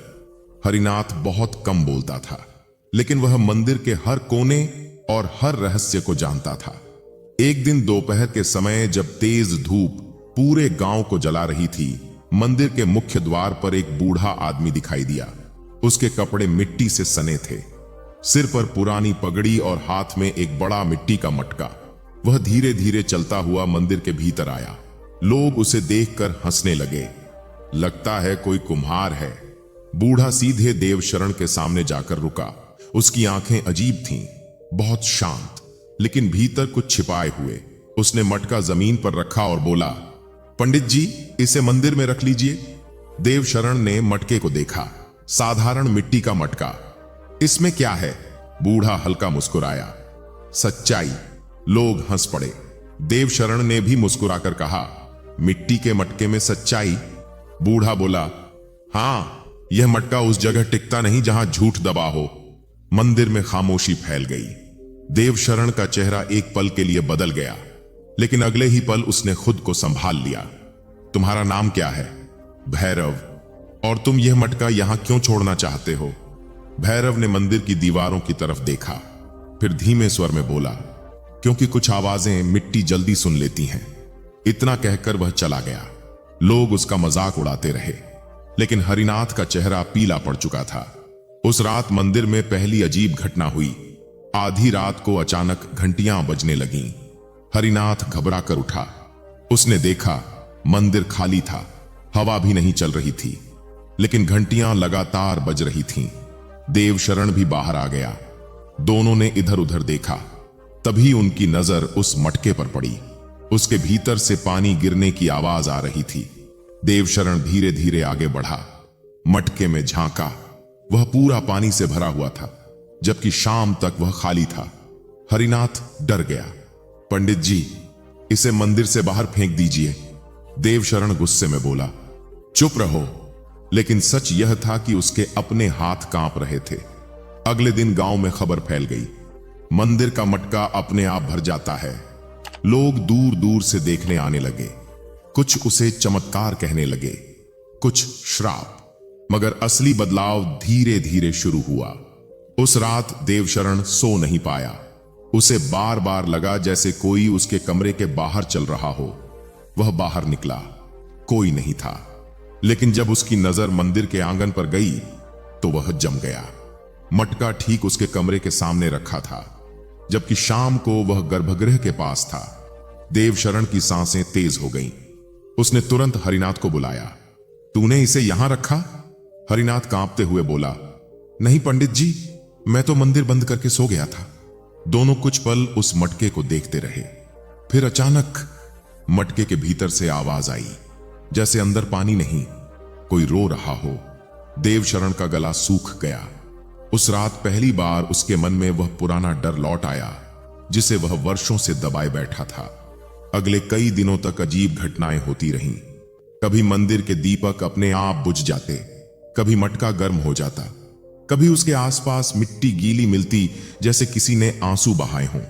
किरण ने एक दिन अपनी मां से कहा, मां, मुझे रात में मंदिर से किसी आदमी के रोने की आवाज आती है। कमला ने उसे डांट दिया, ऐसी बातें मत करो। लेकिन सच यह था कि वह खुद भी डरने लगी थी।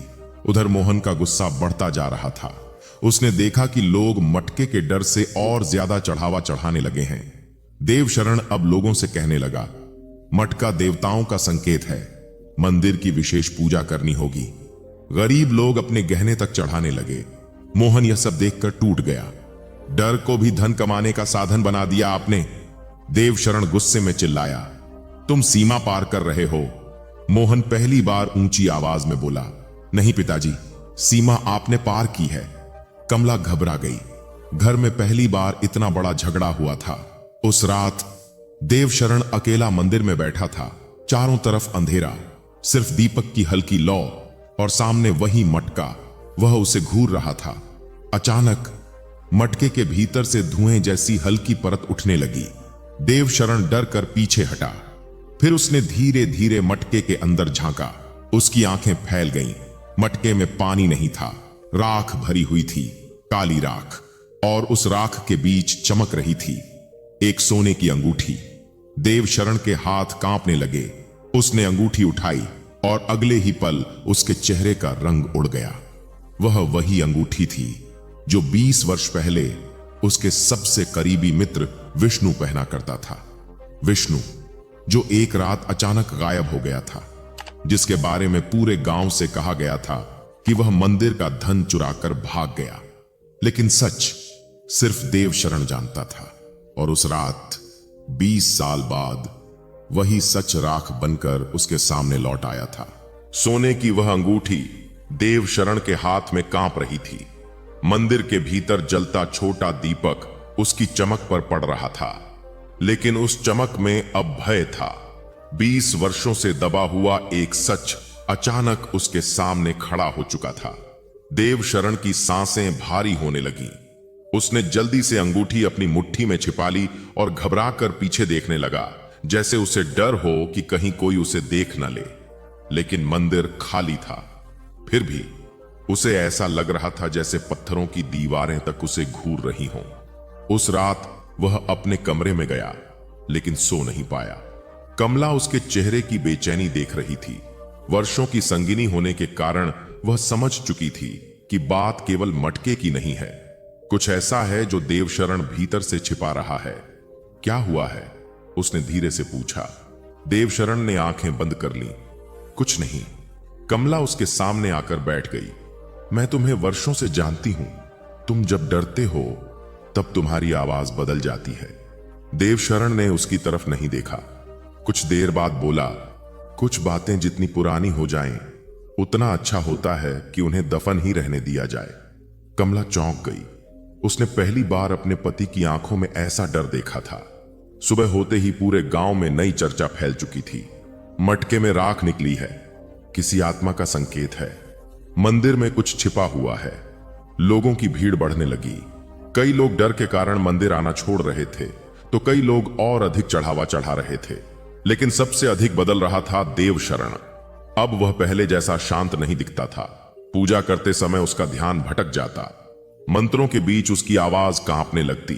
कई बार वह अचानक चुप हो जाता, जैसे किसी पुराने दृश्य में खो गया हो। मोहन यह सब देख रहा था। एक शाम वह हरिनाथ के पास गया। तुम कुछ जानते हो ना?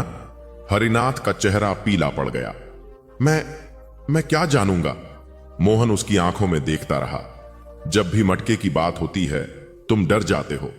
हरिनाथ की सांसें तेज हो गईं। कुछ बातें पूछना अच्छा नहीं होता बेटा, लेकिन सच छिपाना उससे भी बुरा होता है। हरिनाथ ने इधर उधर देखा, फिर धीमे स्वर में बोला, 20 साल पहले इस मंदिर में सब कुछ बदल गया था। मोहन ध्यान से सुनने लगा। उस समय तुम्हारे पिता के साथ एक और पुजारी था, विष्णु। दोनों बचपन के मित्र थे। लोग कहते थे कि वे एक दूसरे के बिना अधूरे हैं। लेकिन फिर एक रात मंदिर के दान का बड़ा हिस्सा गायब हो गया और अगली सुबह गांव को बताया गया कि विष्णु धन लेकर भाग गया। क्या किसी ने उसे जाते देखा था? हरिनाथ चुप हो गया। उसकी आंखें झुक गईं। नहीं। मोहन का दिल जोर से धड़कने लगा। तुम्हें लगता है वह भागा नहीं था?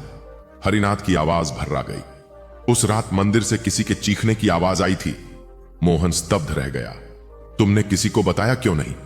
हरिनाथ कड़वाहट से हंस पड़ा। गरीब आदमी सच बोलकर सबसे पहले अपनी रोटी खोता है। मोहन के भीतर तूफान उठ चुका था। उसी शाम मंदिर में एक और घटना हुई। एक महिला अपने बीमार बच्चे को लेकर मंदिर आई। वह रोते हुए देवशरण से बोली, पंडित जी, कृपा करके कुछ मदद कर दीजिए, घर में अनाज नहीं है। देवशरण कुछ बोल पाता उससे पहले मोहन आगे बढ़ गया। उसने मंदिर के भंडार से अनाज निकालकर उस महिला को दे दिया। देवशरण गुस्से से कांप उठा। तुम्हारी हिम्मत कैसे हुई? मोहन ने पहली बार पूरे गांव के सामने कहा। भगवान के घर में भूखे को भोजन देने के लिए अनुमति नहीं मांगी जाती। मंदिर में खामोशी छा गई। देवशरण का चेहरा अपमान से लाल हो गया। लेकिन उसी क्षण उसकी नजर मटके पर पड़ी। मटके के किनारे से पानी बह रहा था, जैसे कोई रो रहा हो। देवशरण अचानक चुप हो गया। उसकी आंखों में भय उतर आया। उस रात उसने सपना देखा। वह मंदिर के पुराने तहखाने में खड़ा था। चारों तरफ अंधेरा था। अचानक उसे विष्णु दिखाई दिया। सफेद कपड़े मिट्टी से सने हुए, चेहरा पीला, आंखें सीधी देवशरण की तरफ। मैं चोर नहीं था। देवशरण घबराकर पीछे हट गया। नहीं, नहीं, झूठ। कितने वर्षों तक जिंदा रहेगा देवशरण? वह चीखते हुए उठ बैठा। उसका पूरा शरीर पसीने में डूबा था। कमला डर गई। क्या हुआ? देवशरण कांपती आवाज में बोला। वह वापस आ गया है। कमला कुछ समझ नहीं पाई, लेकिन अब उसे यकीन हो चुका था कि यह केवल मटके का डर नहीं, यह किसी पुराने अपराध का बोझ है। अगले दिन विराजपुर में एक नया व्यक्ति आया। साधारण गेरुए वस्त्र, शांत चेहरा, नंगे पैर, भगवान बुद्ध। उनके साथ कुछ भिक्षु भी थे। गांव वालों ने उन्हें घेर लिया। हर कोई मटके की कहानी सुनाने लगा। कोई उसे श्राप कह रहा था, कोई चमत्कार, लेकिन बुद्ध शांत रहे। वे सीधे मंदिर के भीतर गए। देवशरण उनके सामने झुक गया, लेकिन उसकी आंखों में घबराहट साफ थी। बुद्ध ने बिना कुछ कहे मटके को देखा, फिर मुस्कुराए। लोग मिट्टी से इतना डर क्यों रहे हैं? एक आदमी बोला। भगवान, यह मटका श्रापित है। बुद्ध ने उसकी तरफ देखा। मिट्टी कभी श्रापित नहीं होती, मनुष्य के कर्म होते हैं। पूरा मंदिर शांत हो गया। देवशरण के भीतर जैसे कुछ टूटने लगा। बुद्ध मंदिर के आंगन में बैठ गए। धीरे धीरे गांव वाले भी वहां जमा हो गए। कुछ देर मौन रहने के बाद बुद्ध बोले, यदि किसी तालाब का पानी वर्षों तक गंदा रखा जाए तो उसमें चेहरा देखने वाला अपना ही विकृत रूप देखेगा। दोष पानी का नहीं होता। देवशरण की सांसें भारी होने लगीं। उसे लग रहा था जैसे हर शब्द उसी के लिए कहा जा रहा है। रात को बुद्ध मंदिर में ही रुके। देवशरण पूरी रात बेचैन रहा। आखिर वह देर रात बुद्ध के पास पहुंचा। बुद्ध पीपल के नीचे शांत बैठे थे। देवशरण उनके सामने बैठ गया। कुछ देर तक दोनों के बीच मौन रहा। फिर बुद्ध ने पूछा, कितने वर्षों से यह बोझ उठाए हुए हो? देवशरण की आंखें फैल गईं। आप क्या जानते हैं? बुद्ध ने उसकी तरफ देखा। तुम्हारा भय तुम्हारी आंखों में दिखाई देता है। देवशरण की आंखों से आंसू बहने लगे। वर्षों बाद पहली बार वह भीतर से टूट रहा था। मैंने पाप किया है। उसकी आवाज कांप रही थी। उस रात मंदिर का धन गायब नहीं हुआ था, मैंने ही उसे छिपाया था। उसके हाथ कांपने लगे। विष्णु ने मुझे रोकने की कोशिश की।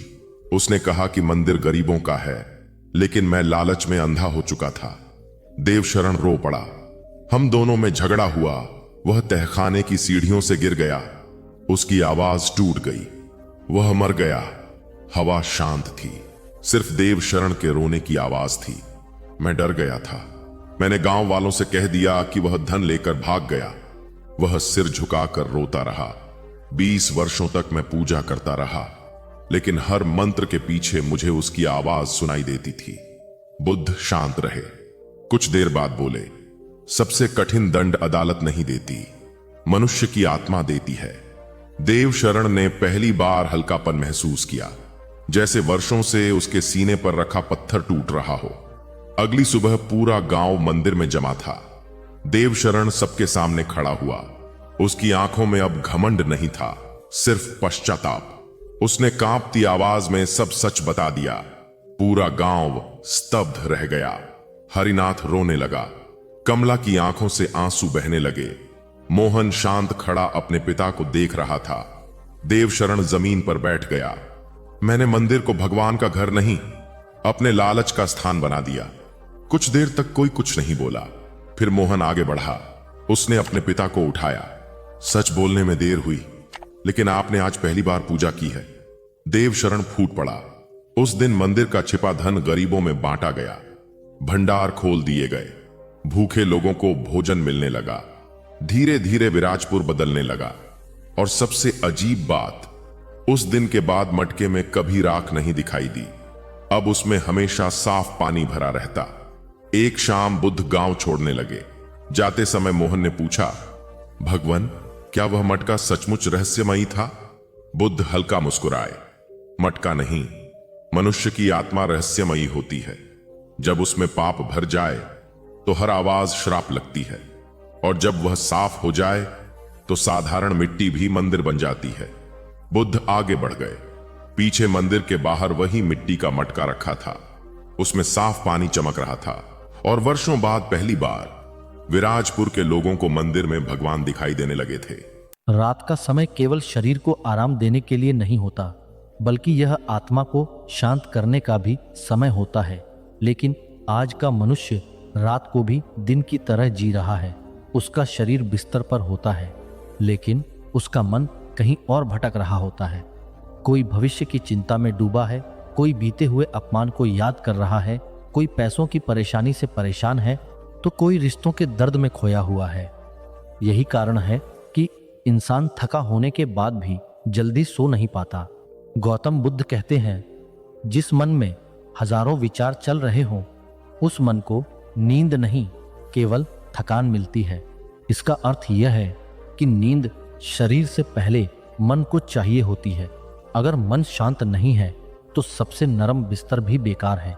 इसलिए यदि कोई व्यक्ति सच में 10 मिनट के अंदर नींद लाना चाहता है तो उसे सबसे पहले अपने मन के शोर को कम करना सीखना होगा।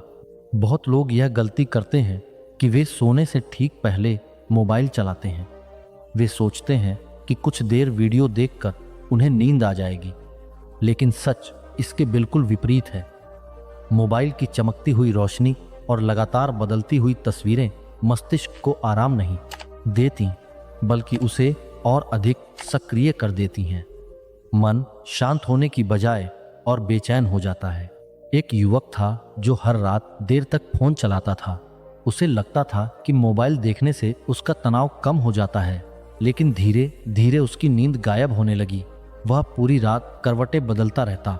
सुबह उसका सिर भारी रहता और मन चिड़चिड़ा हो जाता। एक दिन उसकी दादी ने उससे कहा, बेटा, रात को सोने से पहले अगर तुम अपनी आंखों को आग दिखाओगे तो मन को शांति कैसे मिलेगी। उस दिन पहली बार उसने फोन बंद किया और कुछ देर शांत बैठा। आश्चर्य की बात यह थी कि कई दिनों बाद उसे जल्दी नींद आ गई। मनुष्य का मस्तिष्क बिल्कुल पानी की तरह होता है। अगर पानी को लगातार हिलाया जाए तो उसमें कुछ भी साफ दिखाई नहीं देता, लेकिन जब वही पानी कुछ देर शांत छोड़ दिया जाए तो सब कुछ स्पष्ट दिखने लगता है। ठीक इसी प्रकार जब मन को थोड़ी देर के लिए शांत छोड़ दिया जाता है, तब नींद अपने आप आने लगती है। अगर आप 10 मिनट में नींद लाना चाहते हैं तो सबसे पहला नियम यह है कि सोने से पहले अपने कमरे की रोशनी धीमी कर दीजिए। तेज रोशनी मस्तिष्क को यह संकेत देती है कि अभी दिन बाकी है, लेकिन हल्की रोशनी मन को यह एहसास कराती है कि अब शरीर को विश्राम चाहिए। इसके बाद बिस्तर पर लेट जाइए और अपनी सांसों पर ध्यान दीजिए। धीरे धीरे सांस अंदर लीजिए और धीरे धीरे बाहर छोड़िए। जब मनुष्य अपनी सांसों पर ध्यान देता है, तब उसके विचार धीरे धीरे कमजोर होने लगते हैं। यही वह क्षण होता है जब शरीर नींद की अवस्था में प्रवेश करने लगता है। गौतम बुद्ध कहते हैं, सांस वर्तमान का द्वार है। जब इंसान अपनी सांसों को महसूस करता है, तब वह भविष्य और अतीत की चिंता से बाहर आने लगता है। यही कारण है कि ध्यान और गहरी सांसें मन को जल्दी शांत कर देती हैं। एक बूढ़ा साधु हर रात सोने से पहले केवल 10 सांसों को गिनता था। उसका शिष्य हैरान होकर पूछता, गुरुदेव, क्या इतनी छोटी सी बात सच में नींद ला सकती है? साधु मुस्कुराकर बोले, नींद दवाइयों से कम और शांति से ज्यादा आती है। आज बहुत लोग नींद के लिए दवाइयों का सहारा लेने लगे हैं, लेकिन दवा केवल शरीर को सुला सकती है, मन को नहीं। असली नींद वह होती है जिसमें आत्मा को भी आराम मिले। इसलिए यदि मन बेचैन है तो नींद कभी गहरी नहीं होगी। रात को सोने से पहले अपने आप से एक बात जरूर कहिए, आज जो हुआ उसे मैं यहीं छोड़ रहा हूँ। बहुत लोग अपने पूरे दिन का बोझ लेकर बिस्तर पर चले जाते हैं। वे तकिए पर सिर नहीं रखते, बल्कि चिंताओं का पहाड़ रख देते हैं। फिर वे सोचते हैं कि उन्हें नींद क्यों नहीं आ रही। एक व्यापारी था जो हर रात अपने नुकसान के बारे में सोचता रहता था। वह सोने की कोशिश करता, लेकिन उसका मन लगातार हिसाब किताब में उलझा रहता। एक दिन उसने एक साधु से पूछा, मुझे रात को नींद क्यों नहीं आती? नींद क्यों नहीं आती? साधु ने कहा, क्योंकि तुम अपने शरीर को बिस्तर पर लाते हो, लेकिन अपने व्यापार को भी साथ ले आते हो। उस दिन व्यापारी को समझ आया कि नींद पाने के लिए शरीर से पहले विचारों को आराम देना जरूरी है। अगर आप चाहते हैं कि 10 मिनट में नींद आ जाए तो सोने से पहले अपने कमरे का वातावरण शांत बनाइए। तेज आवाजें, चमकती स्क्रीन और उलझे हुए विचार मन को जागृत रखते हैं, लेकिन धीमी रोशनी, शांत वातावरण और गहरी सांसें शरीर को संकेत देती हैं कि अब विश्राम का समय है। रात को सोने से पहले एक और बहुत महत्वपूर्ण बात करनी चाहिए। अपने मन में उन लोगों को माफ कर दीजिए जिन्होंने आपको दुख दिया है, क्योंकि क्रोध मन को सबसे ज्यादा जागृत रखता है। जो इंसान भीतर से गुस्से में होता है उसका मस्तिष्क पूरी रात सक्रिय रहता है। गौतम बुद्ध कहते हैं, क्रोध ऐसा विष है जिसे मनुष्य खुद पीता है और उम्मीद करता है कि दूसरा व्यक्ति मर जाएगा। इसलिए यदि आप गहरी नींद चाहते हैं तो अपने भीतर के गुस्से को धीरे धीरे छोड़ना सीखिए। एक वृद्ध व्यक्ति हर रात अपने बेटे से नाराज होकर सोता था। उसे कई वर्षों तक अच्छी नींद नहीं आई। फिर एक दिन उसने अपने बेटे को गले लगाया और कहा, मैं अब पुराने दर्द को छोड़ रहा हूं। उस रात वह वर्षों बाद चैन से सो पाया। नींद केवल आंखें बंद करने का नाम नहीं है। नींद एक ऐसी अवस्था है जहां मनुष्य कुछ समय के लिए दुनिया के बोझ से मुक्त हो जाता है। इसलिए जो व्यक्ति हर रात अपने मन को हल्का करना सीख जाता है उसके लिए नींद कोई संघर्ष नहीं रहती। अगर आपको जल्दी नींद नहीं आती तो एक और तरीका अपनाइए। अपने मन में किसी शांत जगह की कल्पना कीजिए, जैसे कोई नदी बह रही हो, पहाड़ों पर ठंडी हवा चल रही हो या बारिश की हल्की आवाज आ रही हो। जब मन सुंदर और शांत कल्पनाओं में खोने लगता है तब उसके भीतर का तनाव कम होने लगता है। मनुष्य का मस्तिष्क उसी दिशा में चलता है जहां उसका ध्यान जाता है। अगर ध्यान चिंताओं पर रहेगा तो बेचैनी बढ़ेगी, अगर ध्यान शांति पर रहेगा तो नींद आने लगेगी। गौतम बुद्ध कहते हैं, मन वही बन जाता है जिस पर तुम सबसे ज्यादा ध्यान देते हो। इसलिए रात को सोने से पहले दुखों पर नहीं, शांति पर ध्यान दीजिए। बहुत लोग सोचते हैं कि नींद केवल शरीर की जरूरत है, लेकिन सच यह है कि नींद आत्मा की भी जरूरत है। जब इंसान कई दिनों तक ठीक से नहीं सोता तो उसका मन धीरे धीरे कमजोर होने लगता है। छोटी छोटी बातें उसे परेशान करने लगती हैं। वह जल्दी गुस्सा करने लगता है और भीतर से टूटने लगता है। इसलिए रात को सोने से पहले खुद को यह एहसास दिलाइए कि इस समय आपको किसी समस्या का समाधान नहीं निकालना है। रात सोचने के लिए नहीं, शांत होने के लिए होती है। एक किसान हर रात खेतों की चिंता करता था। उसे डर रहता था कि अगर बारिश नहीं हुई तो क्या होगा, लेकिन उसके पिता उससे कहते थे, रात को चिंता करके तुम बारिश नहीं ला सकते, लेकिन अगर तुम नहीं सोओगे तो कल मेहनत भी नहीं कर पाओगे। धीरे धीरे किसान ने चिंता छोड़ना सीखा और उसकी नींद सुधरने लगी। याद रखिए, नींद को पकड़ने की कोशिश मत कीजिए, क्योंकि जितना इंसान नींद के पीछे भागता है उतनी ही नींद उससे दूर भागती है। बस अपने मन को शांत कीजिए, शरीर को ढीला छोड़ दीजिए और सांसों पर ध्यान दीजिए। फिर नींद अपने आप आपके पास आने लगेगी। और यही वह पहला रहस्य है जिसे समझकर कोई भी व्यक्ति 10 मिनट के भीतर अपने मन और शरीर को गहरी नींद की ओर ले जा सकता है। मनुष्य अक्सर यह सोचता है कि नींद केवल शरीर की थकान से आती है, लेकिन सच्चाई इससे कहीं अधिक गहरी है। बहुत बार ऐसा होता है कि शरीर पूरी तरह थका होता है, फिर भी आंखों में नींद नहीं आती। इसका कारण यह है कि शरीर आराम चाहता है, लेकिन मन अभी भी भाग रहा होता है। यही कारण है कि कुछ लोग पूरे दिन काम करने के बाद भी रात को करवटें बदलते रहते हैं। गौतम बुद्ध कहते हैं, जिस मनुष्य का मन शांत नहीं, उसका विश्राम भी अधूरा है। इसका अर्थ यह है कि असली नींद शरीर के लेटने से नहीं, मन के शांत होने से आती है। अगर मन भीतर से अशांत है तो रात केवल अंधेरा बन जाती है, आराम नहीं। आज का मनुष्य दिन भर दौड़ता रहता है। सुबह उठते ही फोन, काम, जिम्मेदारियां, लोगों की बातें, भविष्य की चिंता और असफलता का डर उसके मन को लगातार थकाते रहते हैं। लेकिन सबसे बड़ी समस्या यह है कि वह अपने मन को कभी रुकने ही नहीं देता। रात को भी उसका दिमाग उसी गति से चलता रहता है जैसे दिन में चल रहा था। यही कारण है कि नींद उससे दूर होती जाती है। एक युवक था जो बहुत मेहनती था।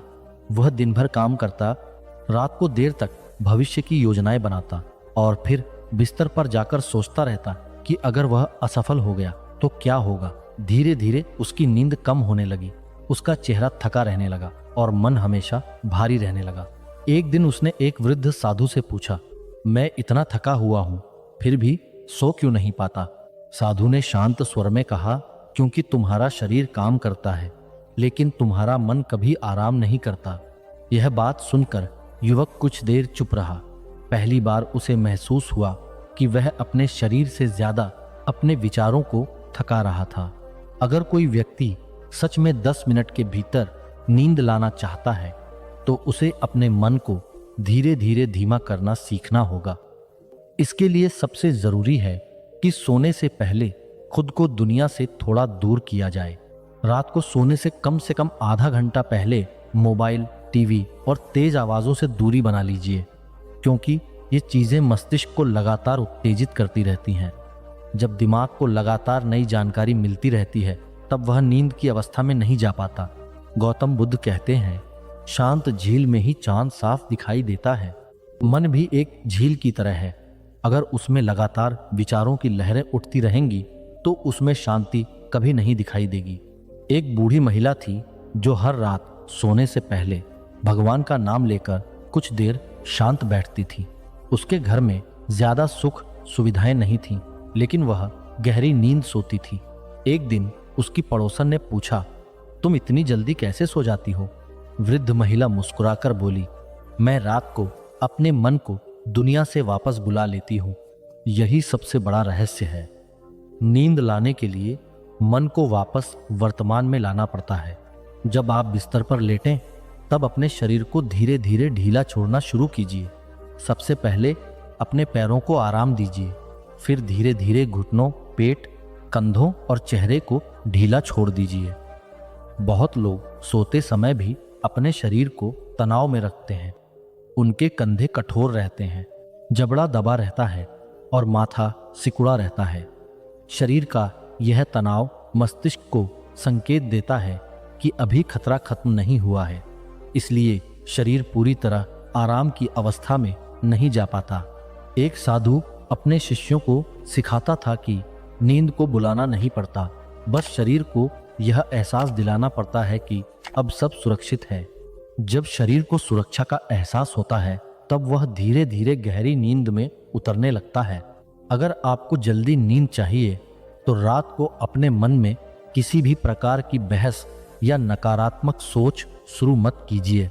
बहुत लोग बिस्तर पर जाकर पुरानी बातें याद करने लगते हैं। वे सोचते हैं कि किसने उनका अपमान किया, किसने उन्हें दुख दिया, कौन गलत था। यही विचार धीरे धीरे मन को और अधिक जागृत कर देते हैं। गौतम बुद्ध कहते हैं, बीते हुए कल को पकड़कर रखने वाला व्यक्ति वर्तमान की शांति खो देता है। इसलिए रात को सोने से पहले अपने अतीत को छोड़ देना बहुत जरूरी है। एक वृद्ध व्यक्ति हर रात अपने पुराने व्यापारिक नुकसान को याद करता था। उसे लगता था कि अगर उसने कुछ फैसले अलग लिए होते तो उसकी जिंदगी बेहतर होती, लेकिन वर्षों तक वह पछतावे में जलता रहा और उसकी नींद खराब होती गई। एक दिन उसके मित्र ने उससे कहा, जो समय चला गया वह अब तुम्हारी चिंता से वापस नहीं आएगा। उस रात पहली बार उसने अपने अतीत को छोड़ने की कोशिश की और धीरे धीरे उसकी नींद लौटने लगी। मनुष्य को यह समझना होगा कि रात समस्याओं को हल करने का समय नहीं है। रात शरीर और आत्मा को पुनः ऊर्जा देने का समय है। जो लोग रात को भी युद्ध लड़ते रहते हैं उनका मन कभी शांत नहीं हो पाता। अगर आप 10 मिनट में नींद लाना चाहते हैं तो अपने मन को एक सरल काम दीजिए, जैसे अपनी सांसों को महसूस करना। धीरे धीरे सांस अंदर लीजिए और महसूस कीजिए कि ठंडी हवा आपके भीतर जा रही है। फिर धीरे धीरे सांस बाहर छोड़िए और महसूस कीजिए कि तनाव बाहर निकल रहा है। जब इंसान अपनी सांसों पर ध्यान देता है तब उसका मस्तिष्क वर्तमान क्षण में लौट आता है। यही वर्तमान क्षण नींद का द्वार है। एक छोटा बच्चा था जिसे रात को डर लगता था। उसकी माँ उसे हर रात एक बात सिखाती थी। वह कहती, अपनी सांसों को सुनो, वे तुम्हें सुला देंगी। धीरे धीरे बच्चा अपनी सांसों पर ध्यान देने लगा और उसका डर कम हो गया। आज का सबसे बड़ा दुख ये है कि लोग शरीर को आराम देते हैं लेकिन मन को नहीं। वे मुलायम बिस्तर खरीद लेते हैं, महंगे कमरे बना लेते हैं, लेकिन अपने विचारों को शांत करना नहीं सीखते। इसलिए बाहर की सुविधाएं बढ़ती जाती हैं, बाहर की सुविधाएं, लेकिन भीतर की शांति कम होती जाती है। गौतम बुद्ध कहते हैं, जिसने कम में संतोष पाना सीख लिया उसकी रातें शांत हो जाती हैं। बहुत लोग इसलिए नहीं सो पाते क्योंकि उनकी इच्छाएं कभी खत्म नहीं होती। एक इच्छा पूरी होती है, दूसरी जन्म ले लेती है। यही अंतहीन दौड़ मन को थका देती है। एक गरीब किसान मिट्टी के घर में सोता था, लेकिन वह चैन की नींद सोता था। वहीं शहर का अमीर व्यक्ति आलीशान कमरे में भी बेचैन रहता था। फर्क केवल इतना था कि किसान के पास कम चिंताएं थीं और अमीर के पास अनगिनत इच्छाएं। रात को सोने से पहले खुद से यह कहना शुरू कीजिए, आज के लिए इतना ही काफी है। यह छोटा सा वाक्य मन को संतोष का एहसास कराता है, और संतोष वह दरवाजा है जहां से गहरी नींद भीतर आती है। धीरे धीरे जब आप अपने मन को शांत करना सीख जाएंगे, तब आपको महसूस होगा कि नींद कोई मजबूरी नहीं बल्कि एक स्वाभाविक प्रक्रिया है। उसे बुलाने की जरूरत नहीं पड़ती, बस मन का शोर कम करना पड़ता है। और यही दूसरा रहस्य है, जो इंसान अपने विचारों को धीरे धीरे शांत करना सीख जाता है, उसकी नींद गहरी होने लगती है और फिर केवल 10 मिनट भी उसे विश्राम की दुनिया में ले जाने के लिए काफी होते हैं। रात केवल अंधेरा नहीं होती, रात वह समय होती है जब पूरी दुनिया धीरे धीरे शांत होने लगती है, लेकिन मनुष्य का मन सबसे ज्यादा जाग जाता है। दिन भर इंसान लोगों के बीच रहता है, काम में उलझा रहता है, जिम्मेदारियों में खुद को भूल जाता है। लेकिन जैसे ही रात होती है और चारों तरफ सन्नाटा फैलता है, वैसे ही उसके भीतर छिपे हुए डर, पछतावे और अधूरे विचार जागने लगते हैं। यही कारण है कि बहुत लोग थक कर भी सो नहीं पाते। गौतम बुद्ध कहते हैं, मनुष्य बाहर के शोर से नहीं, अपने भीतर के शोर से सबसे ज्यादा परेशान होता है। यह बात जितनी छोटी लगती है उतनी ही गहरी है, क्योंकि असली समस्या बिस्तर की नहीं होती। समस्या उस मन की होती है जो हर रात हजारों दिशाओं में भाग रहा होता है। बहुत लोग सोचते हैं कि नींद अपने आप आती है, लेकिन सच यह है कि नींद एक ऐसी अवस्था है जहां शरीर और मन दोनों को यह विश्वास दिलाना पड़ता है कि अब कोई खतरा नहीं है। जब तक मन भीतर से डरा हुआ रहता है, तब तक वह पूरी तरह शांत नहीं हो सकता। एक बार एक वृद्ध साधु अपने शिष्य के साथ जंगल में रह रहा था। रात को तेज बारिश होने लगी, बिजली चमक रही थी और हवाएं जोर से चल रही थीं। शिष्य पूरी रात डरता रहा, लेकिन साधु गहरी नींद सोते रहे। सुबह शिष्य ने पूछा, गुरुदेव, इतनी भयानक रात में भी आप कैसे सो गए? साधु मुस्कुराए और बोले, क्योंकि मैंने अपने मन को यह समझा दिया था कि जो मेरे नियंत्रण में नहीं, उसके लिए जागना व्यर्थ है। यही वह रहस्य है जिसे बहुत कम लोग समझ पाते हैं। मनुष्य की आधी नींद इसलिए गायब हो जाती है क्योंकि वह उन बातों की चिंता करता रहता है जिन्हें वह बदल ही नहीं सकता। अगर आप सच में 10 मिनट में नींद लाना चाहते हैं, तो आपको अपने मन को सुरक्षा का एहसास देना होगा। इसके लिए सबसे पहला कदम है, अपने कमरे को केवल सोने की जगह बनाइए, चिंता करने की जगह नहीं। बहुत लोग बिस्तर पर बैठकर काम करते हैं, मोबाइल चलाते हैं, बहस करते हैं, रोते हैं और घंटों सोचते रहते हैं। धीरे धीरे उनका मस्तिष्क बिस्तर को आराम नहीं, तनाव से जोड़ने लगता है। फिर जैसे ही वे लेटते हैं, उनका दिमाग सक्रिय हो जाता है। एक युवक था जो हर रात अपने बिस्तर पर बैठकर देर तक काम करता था। उसका लैपटॉप हमेशा उसके सामने खुला रहता। कुछ महीनों बाद उसे नींद आना बंद हो गई। फिर एक दिन एक डॉक्टर ने उससे कहा तुम्हारा शरीर अब बिस्तर को आराम नहीं, काम की जगह समझने लगा है। उस दिन से उसने अपने कमरे का वातावरण बदलना शुरू किया। धीरे धीरे उसकी नींद वापस आने लगी। मनुष्य का मस्तिष्क आदतों पर चलता है। अगर आप हर रात एक ही समय पर सोने लगते हैं तो धीरे धीरे आपका शरीर खुद उस समय नींद महसूस करने लगेगा। लेकिन आज का इंसान अपनी आदतों को इतना बिगाड़ चुका है कि उसका शरीर भी भ्रमित हो गया है। कभी वह रात के 2 बजे सोता है, कभी सुबह तक जागता रहता है। फिर वह सोचता है कि उसकी नींद क्यों खराब हो रही है। गौतम बुद्ध कहते हैं, अनुशासन वह पुल है जो अशांति को शांति से जोड़ता है। रात को एक निश्चित समय पर सोना केवल शरीर के लिए नहीं, मन के लिए भी बहुत जरूरी है।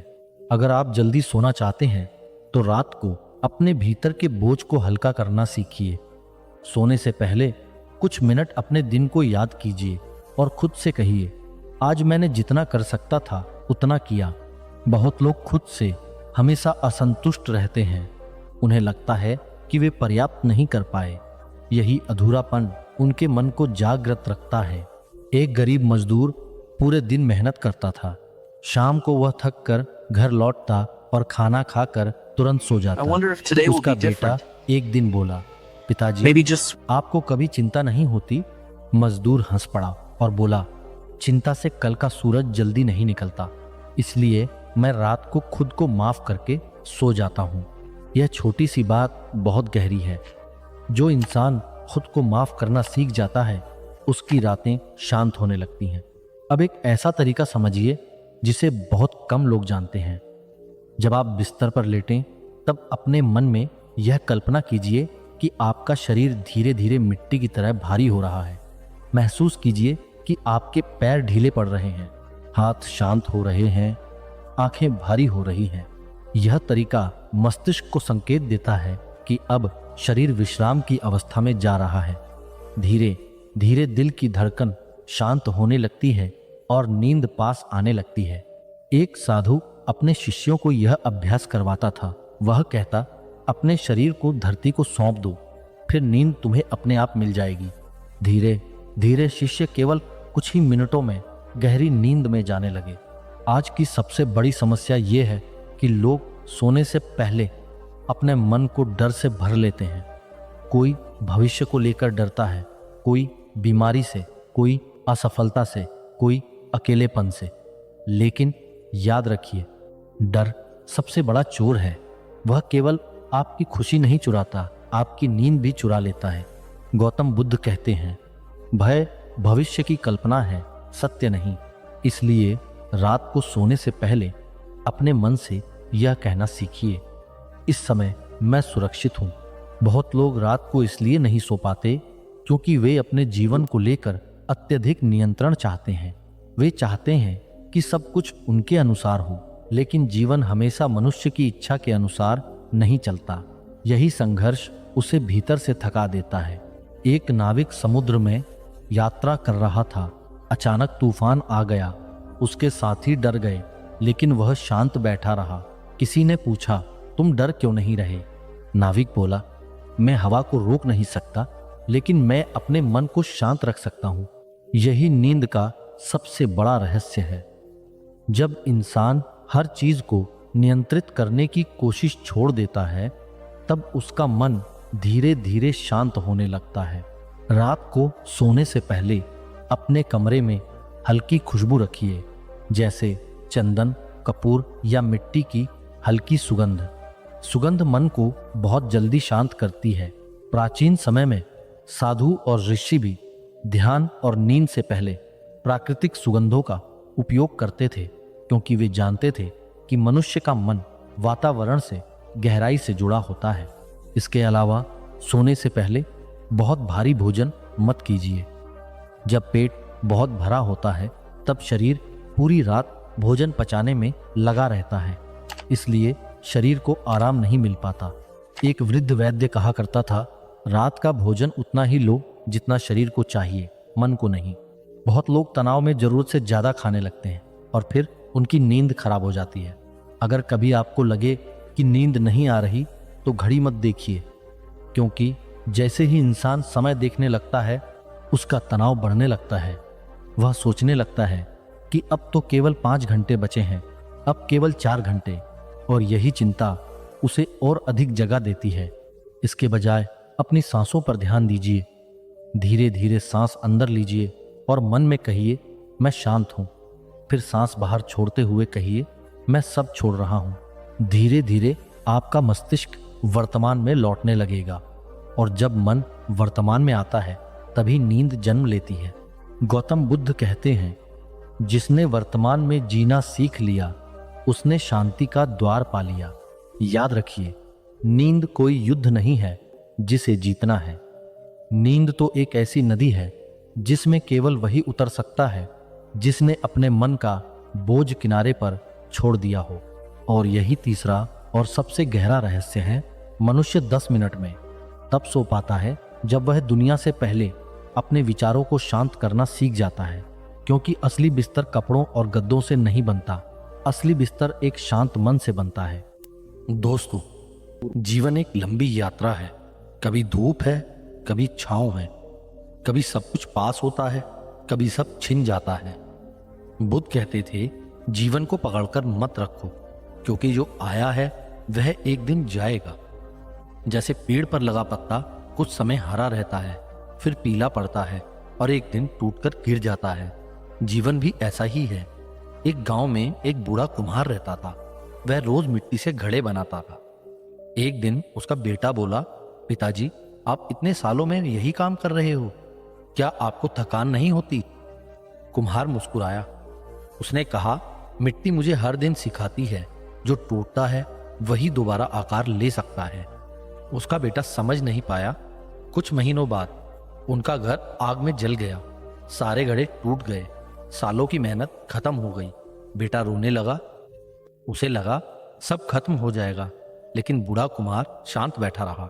अगली सुबह वह फिर मिट्टी लेने चला गया। बेटे ने पूछा, क्या आपको दुख नहीं है? वह बोला, दुख है, पर दुख से भागना समाधान नहीं। मिट्टी फिर से घड़ा बन सकती है, जीवन भी फिर से बन सकता है। यही बुद्ध का पहला सत्य था। जो टूटता है वह अंत नहीं होता, कई बार वही नई शुरुआत होती है। जीवन में दुख क्यों आता है? बुद्ध कहते थे, दुख जीवन का हिस्सा है। जिसने दुख को समझ लिया उसने जीवन को समझ लिया। एक किसान था, उसके पास एक घोड़ा था। एक दिन घोड़ा भाग गया। गांव वाले बोले, बहुत बुरा हुआ। किसान बोला, शायद। कुछ दिन बाद वही घोड़ा 3 जंगली घोड़ों को लेकर वापस आया। गांव वाले बोले, बहुत अच्छा हुआ। किसान बोला, शायद। उसका बेटा उन घोड़ों को काबू करने लगा। एक दिन वह गिर गया, उसकी टांग टूट गई। लोग बोले, बहुत बुरा हुआ। किसान फिर बोला, शायद। कुछ हफ्तों बाद राजा ने युद्ध के लिए जवान लड़कों को बुलाया। सभी गए, किसान का बेटा नहीं गया, क्योंकि उसकी टांग टूटी थी। तब गांव वाले समझे, जो दुख लगता है वह हमेशा बुरा नहीं होता, और जो सुख लगता है वह हमेशा अच्छा नहीं होता। बुद्ध दर्शन कहता है, घटनाओं को तुरंत मत आंको, समय के पास अपना उत्तर होता है। धैर्य रखो, जीवन बदलता है। एक नदी को देखो, वह कभी नहीं रुकती। पत्थर आते हैं, मोड़ आते हैं, गहराई आती है, फिर भी नदी बहती रहती है। वैसे ही इंसान को भी बहते रहना चाहिए। एक गरीब लड़का था, वह पढ़ना चाहता था, लेकिन उसके पास किताबें नहीं थी। वह मंदिर के बाहर बैठकर दूसरों को पढ़ते देखता था। लोग उसका मजाक उड़ाते थे, कहते थे, तू कुछ नहीं कर पाएगा। लेकिन उसने हार नहीं मानी। वह मिट्टी पर उंगली से अक्षर बनाता, रात में दीपक के नीचे पढ़ता। सालों तक संघर्ष किया। धीरे धीरे वही लड़का गांव का शिक्षक बन गया। लोग हैरान थे। उसने कहा, मैं तेज नहीं था, मैं बस रुका नहीं। यही बुद्ध का धैर्य है। छोटा कदम भी अगर रुकता नहीं तो मंजिल बन जाता है। मन सबसे बड़ा मित्र है और सबसे बड़ा शत्रु भी है। बुद्ध कहते हैं, अशांत मन दुख देता है, शांत मन मुक्ति देता है।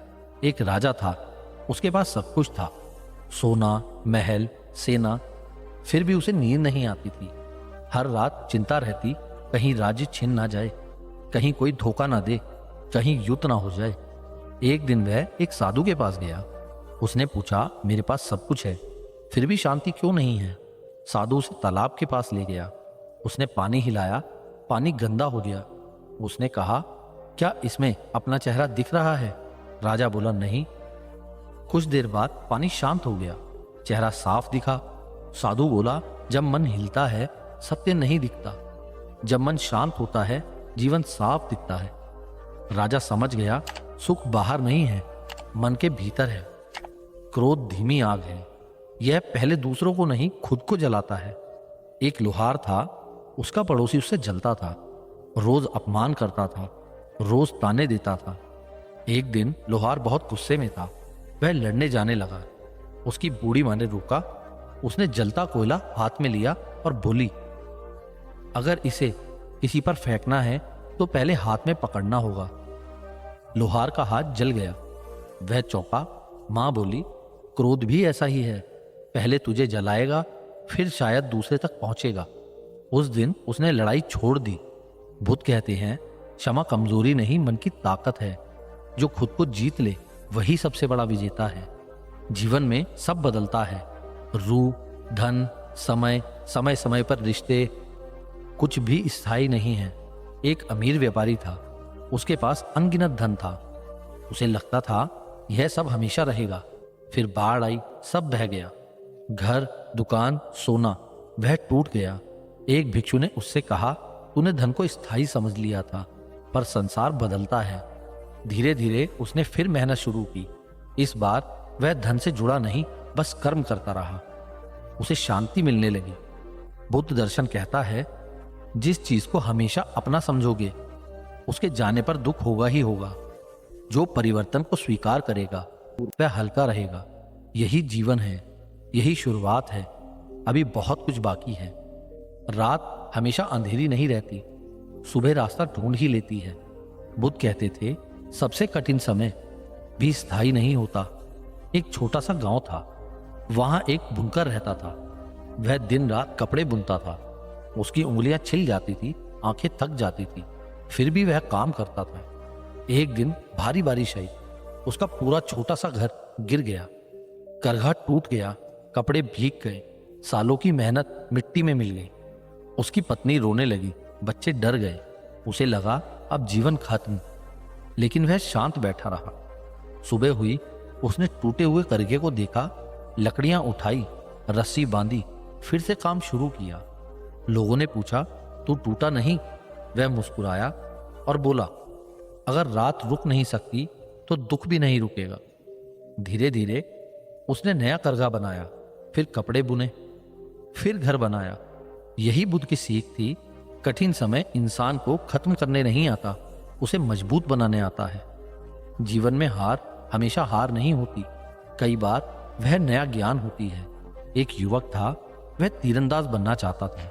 रोज अभ्यास करता था, घंटों तक तीर चलाता था, लेकिन उसका निशाना चूक जाता। लोग हंसते और कहते, तू कभी नहीं सीख पाएगा। एक दिन उसने गुस्से में धनुष फेंक दिया।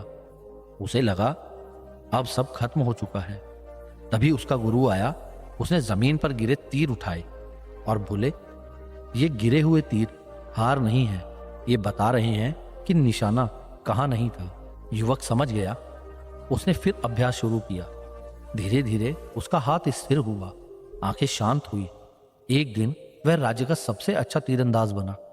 बुद्ध कहते हैं, जो गिरने से सीखता है वह ऊंचा उठता है, जो हार से भागता है वह वहीं रह जाता है। मनुष्य का सबसे बड़ा दुख तुलना है, दूसरों को देखकर खुद को छोटा समझना। एक कुम्हार का बेटा था, वह अपने दोस्त से जलता था। दोस्त अमीर था, अच्छे कपड़े पहनता था, घोड़े पर चलता था, बड़ा घर था। उसे लगता था मेरा जीवन बेकार है। एक दिन उसका पिता उसे खेत में ले गया, एक छोटा पौधा दिखाया, फिर बड़ा बरगद दिखाया। पिता ने पूछा, क्या पौधा बेकार है बेटा? क्योंकि वह बरगद जितना बड़ा नहीं। लड़का बोला, नहीं, उसका समय अलग है। पिता मुस्कुराया, बोला, तू भी वही है। हर जीवन की गति अलग होती है। उस दिन उसने तुलना छोड़ दी और खुद पर ध्यान दिया। बुद्ध दर्शन कहता है, दूसरों की राह देखकर दुख मत लो, अपनी राह पर चलो। हर बीज अपने समय पर वृक्ष बनता है। लालच कभी तृप्त नहीं होता, जितना मिलता है उतना और चाहिए।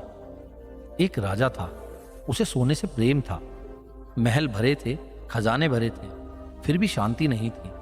वह और चाहता था, और ज्यादा चाहता था। एक संत उसके पास आया। उसने राजा को एक कटोरा दिया और बोला, इसे भर दो। राजा ने सोना डाला, कटोरा खाली, और डाला, फिर भी खाली। हीरे डाले, मोती डाले, फिर भी खाली। राजा हैरान। संत बोला, यह मनुष्य की इच्छा का कटोरा है, यह भरता नहीं है। राजा समझ गया। बुद्ध कहते हैं, इच्छा सीमित रखो, संतोष बड़ा धन है। जिसे संतोष मिल गया उसे शांति मिल जाती है। अकेलापन हमेशा दुख नहीं होता, कई बार वही आत्मज्ञान देता है। एक युवक था, उसके बहुत मित्र थे। भीड़ थी, हंसी थी, शोर था। फिर एक कठिन समय आया, उसका व्यापार डूब गया। सब मित्र चले गए, वह अकेला रह गया। पहले रोया, बहुत टूटा। फिर एक दिन नदी किनारे बैठा, शांत रहा। पहली बार उसने खुद को सुना, अपने डर को समझा, अपनी गलतियां देखी, अपने मन को जाना। धीरे धीरे अकेलापन शत्रु नहीं रहा, वह शिक्षक बन गया, लोगों को सिखाने लगा। बुद्ध कहते हैं, जब भीड़ चली जाए तो घबराओ मत। कई बार तुम्हारी सबसे बड़ी मुलाकात खुद से होती है। समय सबसे बड़ा गुरु है, वह धीरे सिखाता है पर गहराई से सिखाता है। एक माँ थी, उसका छोटा बेटा बीमार पड़ा। वह बहुत रोई। वह बुद्ध के पास गई, बोली, मेरे बच्चे को बचा लो। बुद्ध ने कहा, मैं मदद करूंगा। पहले उस घर से सरसों के दाने लाओ जहां कभी मृत्यु ना हुई हो। वह घर घर गई, हर घर में दुख था। कहीं पिता गया था, कहीं माँ, कहीं बेटा, कहीं पत्नी। शाम तक वह खाली हाथ लौटी, पर इस बार शांत थी। उसने कहा, अब समझ गई हूं मैं, दुख सिर्फ मेरा नहीं है, यह जीवन का हिस्सा है। बुद्ध बोले, जो सत्य को स्वीकार करता है वह हल्का हो जाता है। जीवन यही है, दुख है पर सीख भी है, हार है पर नई राह भी है, अकेलापन है पर आत्मज्ञान भी है, समय है और उसके साथ बदलाव भी है। चलते रहना, रुकना नहीं, यही बुद्ध का मार्ग है। कई बार जीवन हमें वहां ले जाता है जहां हम कभी जाना नहीं चाहते, पर वही रास्ता हमें सबसे बड़ा ज्ञान दे देता है। एक नाविक था, वह समुद्र से प्रेम करता था। हर दिन नाव लेकर निकलता, लहरों से खेलता, हवा को महसूस करता। उसे लगता था वह सब जानता है। एक दिन समुद्र में भयंकर तूफान आया, आसमान काला हो गया, लहरें ऊंची हो गई, नाव टूटने लगी। नाविक डर गया। पहली बार उसे अपनी ताकत छोटी लगी। वह चिल्लाया और रोया, पर समुद्र शांत नहीं हुआ। फिर उसने एक बात समझी, कुछ चीजें लड़कर नहीं जीती जाती, कुछ चीजों के साथ झुकना पड़ता है। उसने नाव को हवा के अनुसार मोड़ा। धीरे धीरे वह किनारे लौट आया। उस दिन उसने सीखा, अहंकार डुबा सकता है, विनम्रता बचा सकती है। बुद्ध कहते हैं, जो झुकना जानता है वही टूटने से बचता है। अहंकार मन की दीवार है, यह सत्य को अंदर नहीं जाने देता। एक विद्वान था, उसे अपनी बुद्धि पर बहुत गर्व था। हर किसी से बहस करता, सबको छोटा समझता। एक दिन वह एक साधु के पास गया और बोला, मुझे ज्ञान दो। साधु ने चाय डालनी शुरू की। कप भर गया, फिर भी चाय डालते रहे।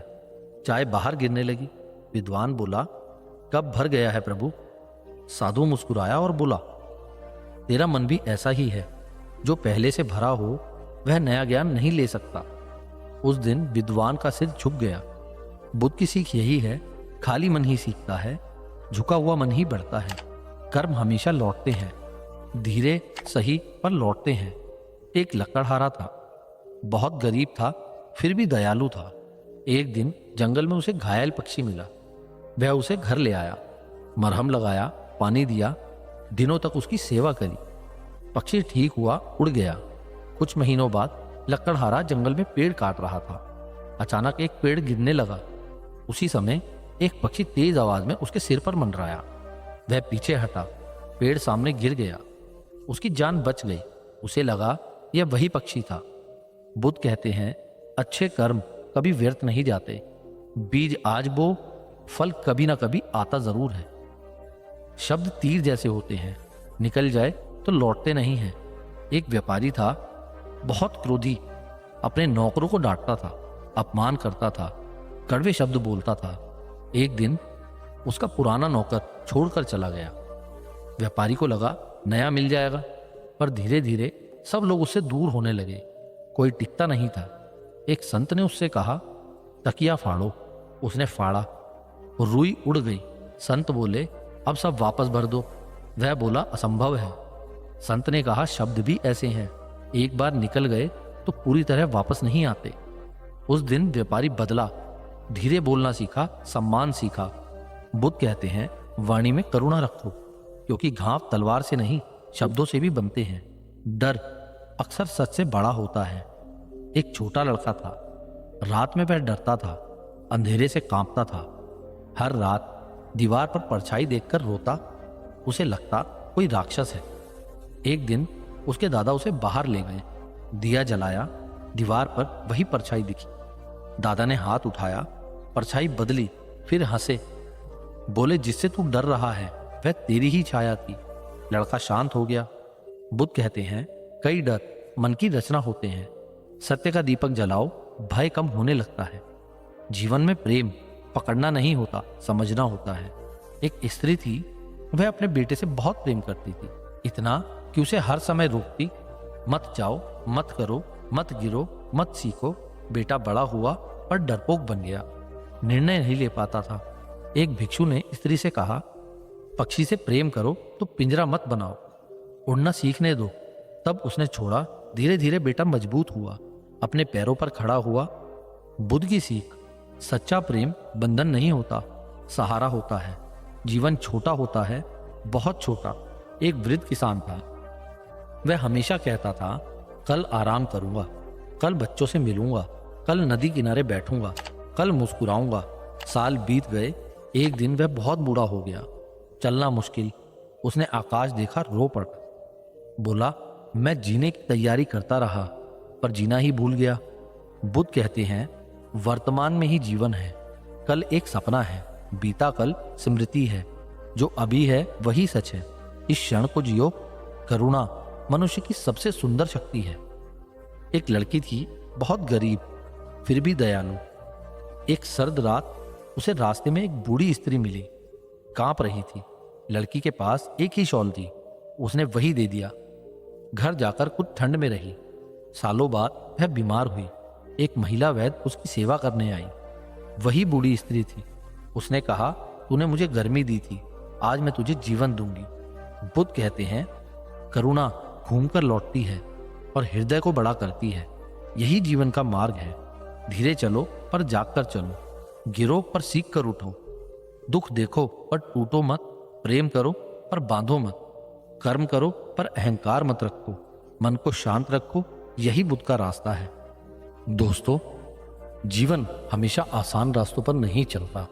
कभी कभी मनुष्य पूरी रात जागता है, सिर्फ इसलिए नहीं कि उसे नींद नहीं आती, बल्कि इसीलिए क्योंकि उसके भीतर हजारों अधूरे सवाल जाग रहे होते हैं।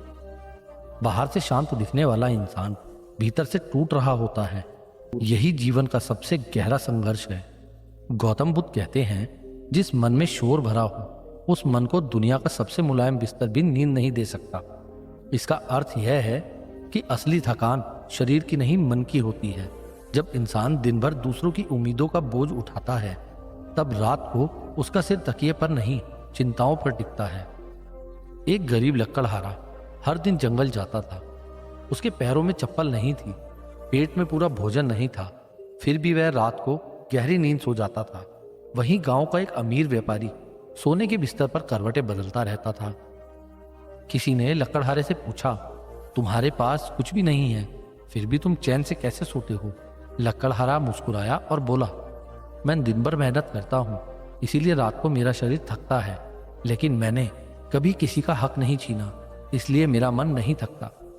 जीवन का सबसे बड़ा संघर्ष गरीबी नहीं है, बल्कि मन की अशांति है।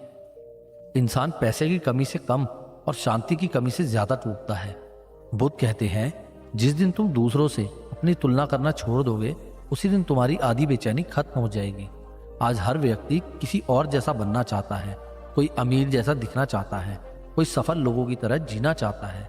इसी दौड़ में इंसान अपना असली चेहरा खो देता है। रात को जब वह अकेला होता है तब उसे महसूस होता है कि उसने पूरी जिंदगी दूसरों को खुश करने में बिता दी। एक युवक हर रात सोने से पहले अपने फोन पर सफल लोगों की जिंदगी देखता था। महंगी गाड़ियां, बड़े घर, हंसते चेहरे। धीरे धीरे उसे अपनी जिंदगी छोटी लगने लगी। उसकी नींद गायब हो गई। एक दिन उसकी माँ ने उससे कहा, बेटा, जो लोग दुनिया को अपनी मुस्कान दिखाते हैं जरूरी नहीं कि वे अंदर से भी खुश हों। उस दिन पहली बार उस युवक ने फोन बंद किया और छत की तरफ देखते हुए खुद से पूछा, मैं आखिर किसके पीछे भाग रहा हूं। जीवन में संघर्ष जरूरी है, क्योंकि बिना संघर्ष के मनुष्य कभी खुद को नहीं समझता। गौतम बुद्ध कहते हैं, कठिन समय तुम्हें बर्बाद करने नहीं आता, बल्कि तुम्हें तुम्हारी असली ताकत दिखाने आता है। जब जीवन सब कुछ छीन लेता है तब इंसान को अपनी आत्मा की आवाज सुनाई देने लगती है। बहुत से लोग रात को इसलिए नहीं सो पाते क्योंकि वे भविष्य से डरते हैं। उन्हें लगता है कि अगर वे हार गए तो क्या होगा, लेकिन सत्य यह है कि मनुष्य हार से नहीं, डर से ज्यादा टूटता है। एक बूढ़ा किसान सूखे की वजह से अपनी फसल खो बैठा। गांव वाले उसे देखकर दुखी होते थे, लेकिन वह हर शाम पेड़ के नीचे बैठकर शांत दिखाई देता था। किसी ने पूछा, तुम्हें डर क्यों नहीं लगता? किसान बोला, डर तो तब लगे जब मैं भगवान से बड़ा हो जाऊं। मैंने मेहनत की, अब परिणाम की चिंता करके अपनी नींद क्यों खराब करूं? यह बात सुनकर लोग समझ गए कि शांति परिस्थिति से नहीं, सोच से पैदा होती है। बुद्ध कहते हैं, जिस इंसान ने खुद को माफ करना सीख लिया उसे रात को सुकून की नींद आने लगती है। बहुत लोग अपनी पुरानी गलतियों को हर रात दोहराते हैं। वे सोते समय भी अपने अतीत से लड़ रहे होते हैं, लेकिन बीता हुआ समय कभी वापस नहीं आता। जो व्यक्ति हर रात अपने घाव कुरेदता है उसकी आत्मा धीरे धीरे कमजोर हो जाती है। जीवन का सत्य यह है कि हर व्यक्ति अपने हिस्से का दर्द लेकर जन्म लेता है। कोई बाहर से हंसता हुआ दिखता है, लेकिन भीतर आंसुओं का समुद्र छिपाए होता है। इसलिए कभी किसी की मुस्कान देखकर यह मत समझना कि उसकी जिंदगी आसान है। रात सिर्फ सोने के लिए नहीं होती, कभी कभी रात इंसान को खुद से मिलाने के लिए भी आती है। जब पूरी दुनिया सो जाती है तब मनुष्य अपनी आत्मा की आवाज सुन पाता है, और वही आवाज उसे बताती है कि असली शांति बाहर नहीं, भीतर छिपी है। गौतम बुद्ध कहते हैं, जिस मनुष्य ने अकेले रहना सीख लिया वह जीवन के हर संघर्ष को सहना सीख जाता है। अकेलापन हमेशा दुख नहीं होता, कभी कभी यही अकेलापन इंसान को भीतर से मजबूत बना देता है। रात के अंधेरे में जब कोई साथ नहीं होता तब मनुष्य खुद का सबसे बड़ा साथी बनना सीखता है। एक युवक नौकरी की तलाश में शहर आया। कई महीनों तक उसे काम नहीं मिला। उसके पास किराया देने के लिए पैसे भी नहीं बचे। रात को वह रेलवे स्टेशन पर बैठकर सामने देखता था। एक दिन उसने खुद से कहा, अगर यह समय मुझे तोड़ नहीं पाया तो यही समय मुझे सबसे मजबूत इंसान बना देगा। सालों बाद वही युवक सफल हुआ, लेकिन उसने कभी उन रातों को नहीं भुलाया जब भूखा होने के बावजूद भी उसने उम्मीद नहीं छोड़ी। जीवन में हर दर्द एक शिक्षा लेकर आता है। बुद्ध कहते हैं, जो इंसान अपने दुख से सीख लेता है उसका दुख धीरे धीरे ज्ञान बन जाता है। बहुत लोग दर्द से भागते हैं, लेकिन जो उसे समझ लेता है वही असली शांति में जाता है। नींद सिर्फ आंखें बंद करने से नहीं आती। नींद तब आती है जब मन स्वीकार कर लेता है कि हर चीज हमारे नियंत्रण में नहीं है। आज इंसान हर चीज को पकड़कर रखना चाहता है, रिश्ते, पैसे, समय और लोग, लेकिन जितना वह पकड़ने की कोशिश करता है उतना ही बेचैन होता है। एक वृद्ध साधु नदी के किनारे बैठा था। उसका शिष्य बोला, गुरुदेव, मुझे रात को बहुत चिंता होती है। साधु ने पानी की मुट्ठी भरकर कहा, इसे कसकर पकड़ो। शिष्य ने जोर से पानी पकड़ना चाहा, लेकिन पानी हाथों से निकल गया। साधु मुस्कुराकर बोले, जीवन भी ऐसा ही है, जिसे तुम बहुत कसकर पकड़ना चाहते हो वही सबसे पहले छूट जाता है। उस दिन शिष्य समझ गया कि शांति पाने के लिए हर चीज पर नियंत्रण जरूरी नहीं, बल्कि स्वीकार करना जरूरी है। बुद्ध कहते हैं, धीरे चलने से मत डरो, बस रुक जाने से डरो। जीवन में संघर्ष लंबे समय तक चलता है। कई बार इंसान को लगता है कि उसकी मेहनत बेकार जा रही है, लेकिन प्रकृति कभी किसी की मेहनत व्यर्थ नहीं जाने देती। जिस तरह बीज मिट्टी के अंदर अंधेरे में रहकर धीरे धीरे पेड़ बनता है, उसी तरह इंसान भी कठिन समय में भीतर से मजबूत बनता है। एक गरीब स्टूडेंट रात को सड़क की लाइट के नीचे पढ़ाई करता था। लोग उसका मजाक उड़ाते थे, लेकिन वह सिर्फ मुस्कुराकर कहता, अंधेरा हमेशा रोशनी की कीमत सिखाने आता है। कई साल बाद वही लड़का एक बड़ा आईपीएस ऑफिसर बना। जिन लोगों ने उसका मजाक उड़ाया था, वही लोग उसकी सफलता की बातें करने लगे। जीवन का सबसे गहरा सत्य यह है कि समय कभी एक जैसा नहीं रहता। जो रात आज तुम्हें रुला रही है, वही रात कल तुम्हें मजबूत बना देगी। गौतम बुद्ध कहते हैं, मनुष्य तब तक दुखी रहता है जब तक वह अपने भीतर शांति ढूंढना नहीं सीखता। लोग पूरी जिंदगी बाहर सुख खोजते हैं, लेकिन असली सुकून भीतर छिपा होता है। जब इंसान अपने मन को शांत करना सीख लेता है, तब साधारण बिस्तर भी उसे स्वर्ग जैसा लगता है। इसीलिए जब भी रात को नींद ना आए, तब अपनी परेशानियों से लड़ने की जगह खुद से बात करना सीखो। खुद से कहो कि यह समय भी गुजर जाएगा, क्योंकि जीवन का हर संघर्ष अस्थायी होता है। और याद रखना, दुनिया का सबसे अमीर इंसान वह नहीं जिसके पास सबसे ज्यादा पैसा है, बल्कि वह है जो रात को बिना डर और बिना पछतावे के गहरी नींद में सो सकता है।